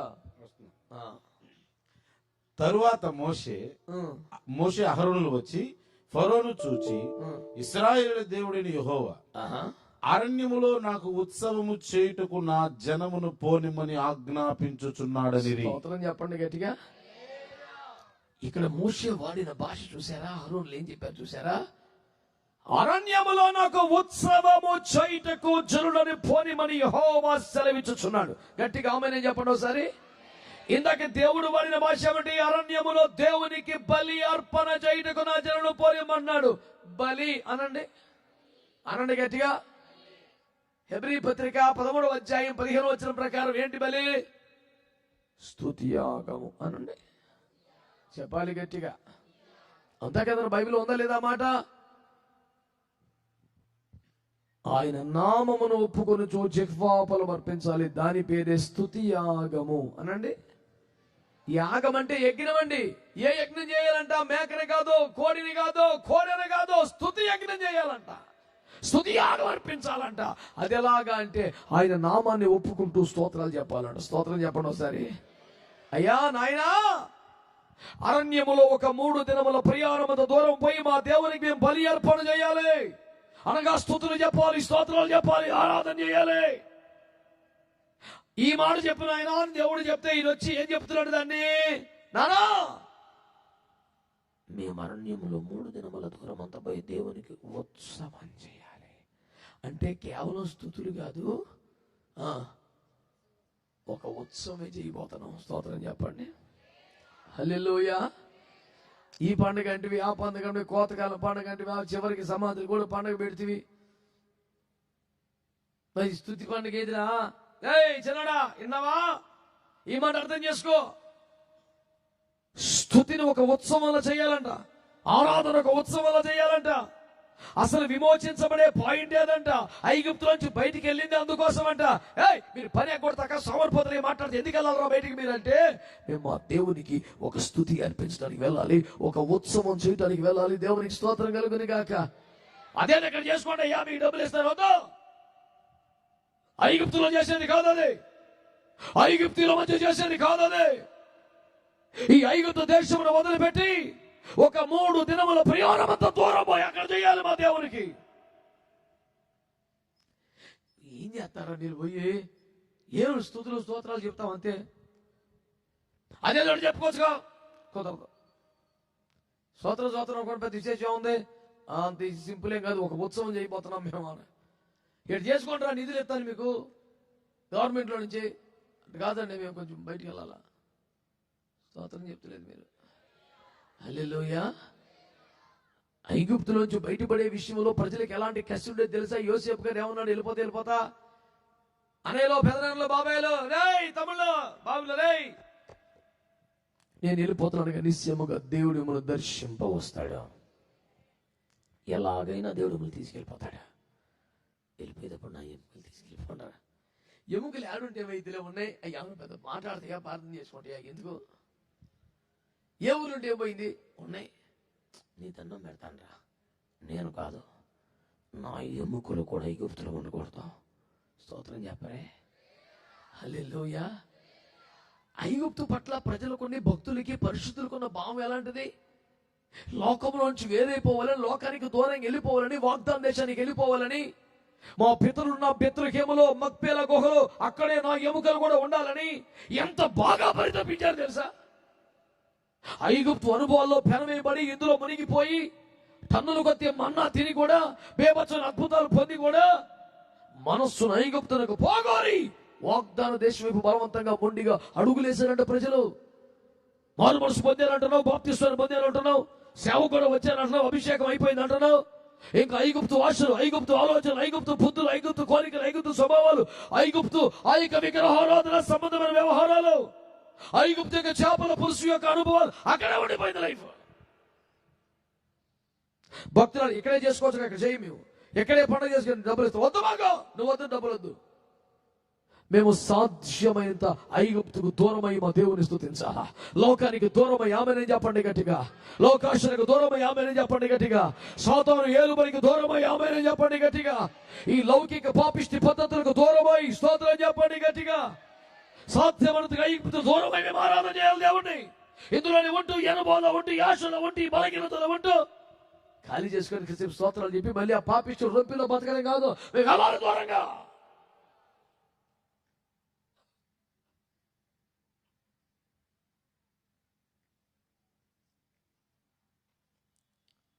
ఫరో ఒప్పుకోలేదు. దేవుడు తన శక్తిని చూపించాడు. ఆమేన్. నేను ఒక పాయింట్ చెప్తాను, విను. ఆరాధన చెయ్యడానికి వెళతాను అన్నవాడి కోసమే దేవుడు అన్ని బేబత్స అద్భుతాలు చేస్తే, ఎన్ని అద్భుతాలు? కనీసం 10 అద్భుతాలు చేశాడు. నీళ్లు రక్తం అవటం ఏంటి, పేలేంటి, కురుపులేంటి, గొడవేంటి, గోత్రం ఏంటి, జ్యేష్ఠుడు చచ్చిపోతాం కానీ ఒకటా రెండా? ఐగుప్తు అతలాకుతలం అయిపోయింది. ఐగుప్తు బీభత్సం అయిపోయింది. కారణం ఏంటి తెలుసా? మేము ఒక ఆరాధన చేసుకోవాలి అన్నందుకే. స్తోత్రం చెప్పండి. నేను అంటున్నాను, మరి శక్తివంతంగా రోజు ఆరాధన చేసే అనుభవానికి వస్తే నీ పరిస్థితులు ఎట్లుంటాయి? ఇంకా నమ్ము దేవునికి స్తోత్రం చెప్పు ఒకసారి. నేను ఆరాధన చెయ్యాలి, ఆరాధనకి వెళ్ళాలి అన్నోడికే ఇంత బేబచ్చన గొప్ప దొరికితే, మైమర్చిపోయి రోజు దేవుని ఆరాధించే వాడికి ఎట్లుంటది?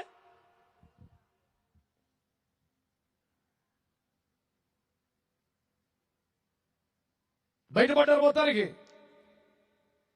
3 దినముల ప్రయాణంతో దూరం వెళ్ళారు. మైమర్చిపోయి శక్తివంతంగా ఆరాధించడానికి మొదలు పెట్టారు. సముద్రాన్ని దాటి యువతలకు వచ్చారో లేదో మోషే పాట అందుకున్నాడు. స్తోత్రం చెప్పండి.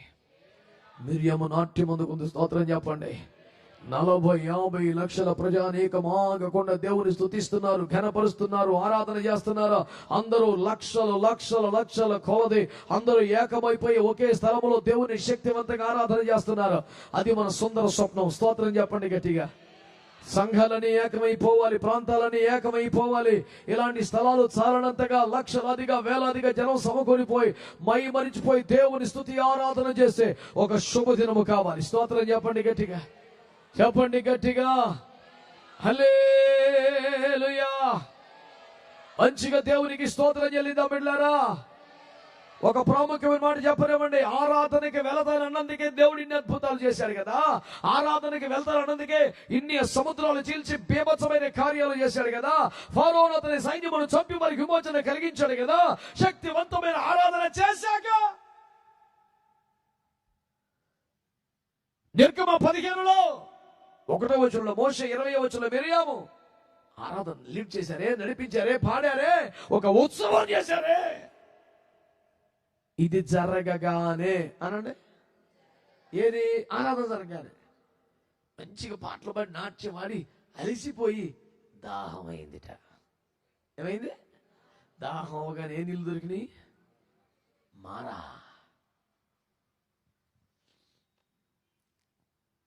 కేవలం యూనిట్ టెస్ట్ అనమాట. క్లాసులు మొదలయ్యగా చిన్న వీకెండ్ టెస్ట్ పెట్టారు. దానికే జనానికి మెంటలు వచ్చేసింది. మా దేవుడు గొప్పోడని, మా దేవుడు శక్తిమంతుడని, మా దేవుడు అద్భుతాలు చేస్తారని, బాహుబలమని, బేబత్సమని అన్ని చెప్పి బయటకు వచ్చా. తీరా వస్తే తాగి నీళ్ళు ఎత్తలేదు. ఇచ్చే నీళ్ళు చేరుగా ఉన్నాయి. ఇంత ఆరాధన చేసేవి, ఇంత పాటలు పాడేవే, ఇంత ఘనంగా వాడబడ్డావే, ఏది చేదు నీళ్ళ? చేదు నీళ్ళ? మన యూట్యూబ్లో ఒకడు పెట్టాడు, పేర్లు ఎందుకులే, ఆయన ఎవరు ఆరాధన చేస్తా కొత్తాడంట. ఆయన వస్తే చేసి రక్తమే జయం. ఆరాధన చేసే స్టేజీ ఇక్కడికి వచ్చే లోపే కనీసం ఒక 2 లక్షలు ఖర్చు అయిద్దంట. అయ్యా విన్నారా?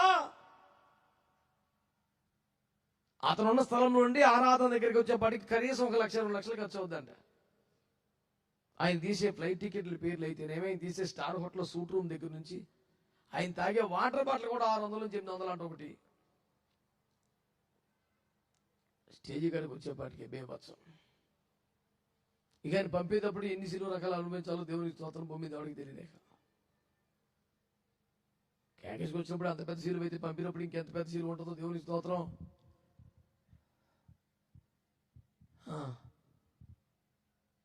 ఇంత శక్తివంతమైన ఆరాధన చేసిన తర్వాత మాకు ఇచ్చేది నీళ్ళ? బాగా చూసుకోవాలి కదా. పరిచయ క్రమాలు ఇవేనా? ఇలాగైనా ఆతిథ్యం అంటే? ఆరాధన చేసిన ప్రజలకు ఏమొచ్చిందట? చేదు నీళ్ళు. శనిగినోళ్ళు శనిగారు, గొనిగిలోను గొనిగారు. ప్రార్థన చేసిన పెద్ద ఆయన ఒకడు అన్నాడు. ప్రార్థన చేసేసరికి ఏమైపోయింది తెలుసా? ఆ చేదు నీరే తీటి నీరుగా మార్చేశాడు దేవుడు. మంచిగా స్తోత్రం చెప్పండి. గట్టిగా నా మాట విని ఒక మాట చెప్పండి. ఆరాధన గాని చేస్తే అనండి, ఆరాధన ఉత్సవం చేస్తే, స్తుతిని స్తోత్రాన్ని ఆరాధనకు ఉత్సవం ఆదరణ చేయగలిగితే వెరీ నెక్స్ట్ ఏంటి తెలుసా? నీ ఎదుట ఉన్న చేదు తీగ మారిపోద్ది, మారా మధురంగా మారిపోద్ది. అనేక సంవత్సరాలుగా ఎంతో మంది బిడ్డలకి చెప్పిన ఈ మాట, వేదిక మీద మైకిలో చెప్పిన మాట, యూట్యూబ్ లో ఉన్న మాట మళ్ళీ మీకోసం జ్ఞాపకం చేస్తున్నాను. ఆ మారా జలములకు 10 అడుగుల దూరంలోనే 12 నీటి బుగ్గల ఏలేముంది. ఎంతో దూరం కాదు, 12 నీటి బుగ్గలు ఉన్నాయి. మంచి నీరు. ఇక్కడ చేదు జ్ఞానోపతి తాగొచ్చుగా ఒక్క మాట అంటే పరిగెత్తుకెళ్ళి తాగేస్తారు. పెద్ద దూరం కాదు, వెరీ వాకబుల్ డిస్టెన్స్. కానీ దేవుడు ఈ నీళ్లు బాగోలేకపోతే మరొక నీళ్ళు ఇచ్చే రకం కాదు. ఏది చెడిపోయిందో దాన్ని బాగు చేసే రకం. ఆమె గట్టిగా. దాంట్లో మజా నీకు అర్థం కావాలంటే ఒక మాట చెప్తాను. ఒక బిడ్డకు వివాహమైంది, చాలా సంవత్సరాలైన సంతానం కలగడం లేదు. అన్ని రకాల పరీక్షలు చేశారు. చివరికి ఒక చాలా పెద్ద డాక్టర్ అని ఆయన దగ్గరికి వెళ్తే ఆయన అన్ని రకాల పరీక్షలు చేసి జెన్యూన్గా చెప్పాడు, ఈ బిడ్డకి సంతానం కలిగే అవకాశం లేదు, ఇంక తనకి సంతానం కలగదు. మీరెంత ప్రయత్నం చేసిన డబ్బులు వ్యర్థమే, మీరు ప్రత్యామ్నాయ మార్గాలు ఎంచుకోండి అని చెప్పాడంటే. ప్రత్యామ్నాయ మార్గాలు ఎంచుకోవడం అంటే ఆయన చెప్పింది ఏంటి? ఏ బిడ్డను పెంచుకోవడమో, దత్తత చేసుకోవడమో. ఈ పనికి మనకి ఏం చేశారంటే అయ్యేని కాదని ఇంకో పెళ్లికి ప్రిపేర్ చేశారు. ఆ బిడ్డ నో చెప్పలేదు, కాదనలేదు, దుఃఖపడి కుమిలిపోయి ఏడుస్తుంది. ఈ బిడ్డ ఫలితము సాధించలేదు కనుక, ఉపయోగపడదు కాబట్టి, మనం అనుకున్న కోరిక నెరవేరలేదు కాబట్టి వేరొక బిడ్డ. బాగుందా ఫార్ములా అది? ఎంత అన్యాయం, ఎంత గుండె కోత, ఎంత దుఃఖం. దేవుడు అందుకనే ఈ నీళ్లు బాగలేవు కనుక ఆ నీళ్లు తాగంటలా. లేదు లేదు, ఏ నీళ్లు బాగోలేదో దాన్ని బాగు చేస్తాను. నువ్వు పనిచేయవు కాబట్టి నీ ప్లేస్లో ఇంకొకరు కాదు, నీ జీవితాన్ని బాగు చేస్తా, నిన్నే దర్శిస్తా, నీకే మంచి రోజులు కల్పిస్తా. అందుకని దేవుడు దగ్గరలో ఎలియము నీటి బొగ్గలు 12 బొగ్గలున్నా అవి కాదు, నువ్వే నీకు వ్యాధి వచ్చిందా, రోగం వచ్చిందా, బాధ వచ్చిందా, కష్టం వచ్చిందా, సరే ప్రభు ఎంతో సేవ చేద్దాం అనుకున్నాను, మరి ఈ లోపం మరి ఇలాగ చేసింది, సరే ప్రభు ఈ స్థానంలో ఎవరున్నా లే ప్రభు ఎవరన్నా పడుకో. కాదా, నిన్నే. మారాకు బదులు ఎలిమి కాదు, మారాక ఎలిము. దేవునికి స్తోత్రం చెప్పండి గట్టిగా, మంచిగా చెప్పండి ఒకసారి. నువ్వు చెడిపోయావు కనుక, పడిపోయావు కనుక, నీ పరిస్థితులన్నీ దారుణం అయిపోయాయి కనుక, ఇక తిరిగి కోలేనంత దారుణంగా దెబ్బతిండిపోయి జీవితం కనుక, నీకు బదులు వేరొకరు కాదు నీ జీవితాన్ని బాగు చేయడానికి, శిథిలమైపోయినటువంటి దావీదు గుడాలను మళ్ళీ పైకి లేపడానికి, మునిగిపోయిన గొడ్డల యోర్దాను నుంచి పైకి లేపడానికి, మారా నేలనే మధురంగా మార్చడానికి, శాపాన్ని దీవెనగా, మరణాన్ని జీవంగా మార్చడానికి మన ప్రభువైన యేసు క్రీస్తు లోకానికి దిగి వచ్చాడు. అక్కడ ఒక లేత కొమ్మ, ఒక లేత చెట్టు ఉంది, వేలతో పెళ్లగించారు, ఆ నేలలో వేశారు. ఆ చేదంతా చెట్టు లాగేసుకుంది. మధురమైన జలాలు మిగిలిపోయాయి. ఆ వేలతో పెళ్ళగించబడ్డ చెట్టు, ఆ చనిపోయిన చెట్టు, ఆ చేతిలోకి వచ్చిన చెట్టు, ఆ చేదంతా లాగేసుకున్న చెట్టు, ఈ రాత్రి మీకు ప్రకటించబడుతున్న ప్రభువైన యేసు క్రీస్తు వారు, ఆయన శిలువ మరణం, ఆ మరణములో ఆ చేతిలోకి వచ్చాడు. నీ శాపములు, నీ మరణములు, నీ రోగములు ఆ చేదంతా లాక్కున్నాడు. మాధుర్యాన్ని మాత్రం మిగిలించాడు. నీకు బదులు ఇంకొకటి కాదు, నిన్నే దేవుడు మార్చబోతున్నాడు. నిన్నే దేవుడు దీవించబోతున్నాడు. నీకే ఆయుష్ పొడిగించబోతున్నాడు. నీకే విజయాన్ని ఇవ్వబోతున్నాడు. నిన్నే వాడుకొనబోతున్నాడు. ఇది ఏ ఒక్కరి జీవితంలోనే కాదు, అందరికీ సమానంగా కృప విస్తరింపు చేసే ప్రేమ గల దేవుడు ఈ రాత్రి నీతో మాట్లాడుతున్నాడు. మారాకు బదులు ఎలీము కాదు, మారా మధురంగా మారాకే ఎలీము. కటాకటిగా విశ్వాసంతో ఒకసారి ఆరాధన పూర్తయితే, ఆరాధనోత్సవం జరిగితే ఇక మారా మధురం అవ్వాల్సిందే. ఈ రాత్రి మనస్ఫూర్తిగా హృదయమంతుడు దేవుని ఆరాధించావా, దేవుని స్తుతించావా, దేవుని గణపరిచావా? నమ్మదగిన దేవుని వాక్యమును బట్టి ఆయన నీ మారాను మధురంగా మార్చేస్తున్నాడు. నీకు 12 నీటి బొగ్గలు దయచేయబోతున్నాడు. విశ్వాసం తామేనని చెప్పండి. ఇంకా కొంచెం ఎదరికెళ్ళారు లేదో మన్నా కురుస్తుంది, స్తోత్రం చెప్పండి. ఇంకొంచెం ఎదరికెళ్తే బండలో జీల్లో చేస్తున్న స్తోత్రం చెప్పండి. ఇంకొంచెం ఎదరికెళ్తే దేవుని బిడ్డలారా అమాలేకులపై అత్యధిక విజయం వచ్చేస్తున్న స్తోత్రం చెప్పండి గట్టిగా. హల్లెలూయా. ఆరాధనోత్సవం అవ్వగానే అనండి, చెప్పండి, మారా మారా 2, మన్నా 3, బండలోంచి నీళ్లు 4, అమాలేకులపై అత్యధిక స్తోత్రం చెప్పొచ్చుగా. ఈ అద్భుతాలన్నీ దీని తర్వాత తెలుసా, 90 సంవత్సరాల వయసు కూడా లెక్క పెట్టకుండా శక్తివంతమైన ఆరాధన చేశారు. నాట్యమాడి దేవుని మహింపరిచారు. గట్టిగా ఆమేనంటారా? హల్లెలూయా, హల్లెలూయా. ఇంత అద్భుతాలు చేసిన తర్వాత చివరికి ఏమన్నా తెలుసా? నిర్గమకాండము 19వ అధ్యాయం 6వ వచనం ఏమన్నా తెలుసా? సమస్త భూమి నాదే, కానీ మీరిక మీదట నా సొంతము స్వస్థ్యముగా సొత్తుగా ఉండి యాజక రూపమైన రాజ్యముగా ఉందరో. గట్టిగా చప్పట్లు కొడతారా? కొడతారా గట్టిగా? మీకు నీళ్ళు ఇచ్చా, మీకు అన్నం పెట్టా, మీకు వస్త్రాలు ఇచ్చా, మిమ్మల్ని బాగు చేశా, ఇక చాలే కాదు, మీరే నాకు రాజ్యం, నేనే మీకు రాజుని, మీరు నా రాజ్యం, సమస్త భూమి నాదే, ఇక మీద నేను మీకు రాజునై ఉంటాను, నేను మిమ్మల్ని పరిపాలిస్తాను, మీరు నాకు రాజులుగా ఉంటారు, మీరు నాకు యాజకులుగా ఉంటారు, నాకు స్వకీయ సొత్తుగా, నా సంపాద్యముగా ఉంటారు అని దేవుడు ఒక శాశ్వతమైన నిబంధన వరకు ఏర్పాటు చేశాడు. గట్టిగా ఆమేన్ చెప్పండి ఒకసారి. నువ్వు ఆరాధించాలి కానీ, ముందడుగు వేయాలి కానీ, దేవుని గణపరచాలి కానీ, మహిమపరచాలి కానీ, ఉన్ని బాధల్లో ఉన్న పై మర్చిపోయి పక్కన పెట్టి దేవునికి ఒక స్తుతి ఉత్సవాన్ని, ఆరాధన ఉత్సవాన్ని చేయాలి కానీ. నీ మారా మధురమైంది, నీకు ఎలీము దొరుకుద్ది, నీకోసం మన్నా కురిపించబడుద్ది, నీ కొరకు బండ నడిచి వచ్చి నీళ్ళు ఇస్తుంది. నీకు అమాలేకులపై అత్యధిక విజయం, చివరికి నీవే దేవుని రాజ్యమై రారాజు ఆయన పరిపాలిస్తుండగా ఈ భూమి మీద మహిమను అనుభవిస్తావు. జీవితంలో ప్రతి అనుభవాన్ని సవాలుగా తీసుకుని దేవునికి ఒక ఆరాధన ఉత్సవం చేయడానికి ఎంతమంది సిద్ధంగా ఉంటారా? ఆరోగ్యం ఉంటే కళ్ళు మూసుకొని మోకరించండి, లేదా నిలబడండి.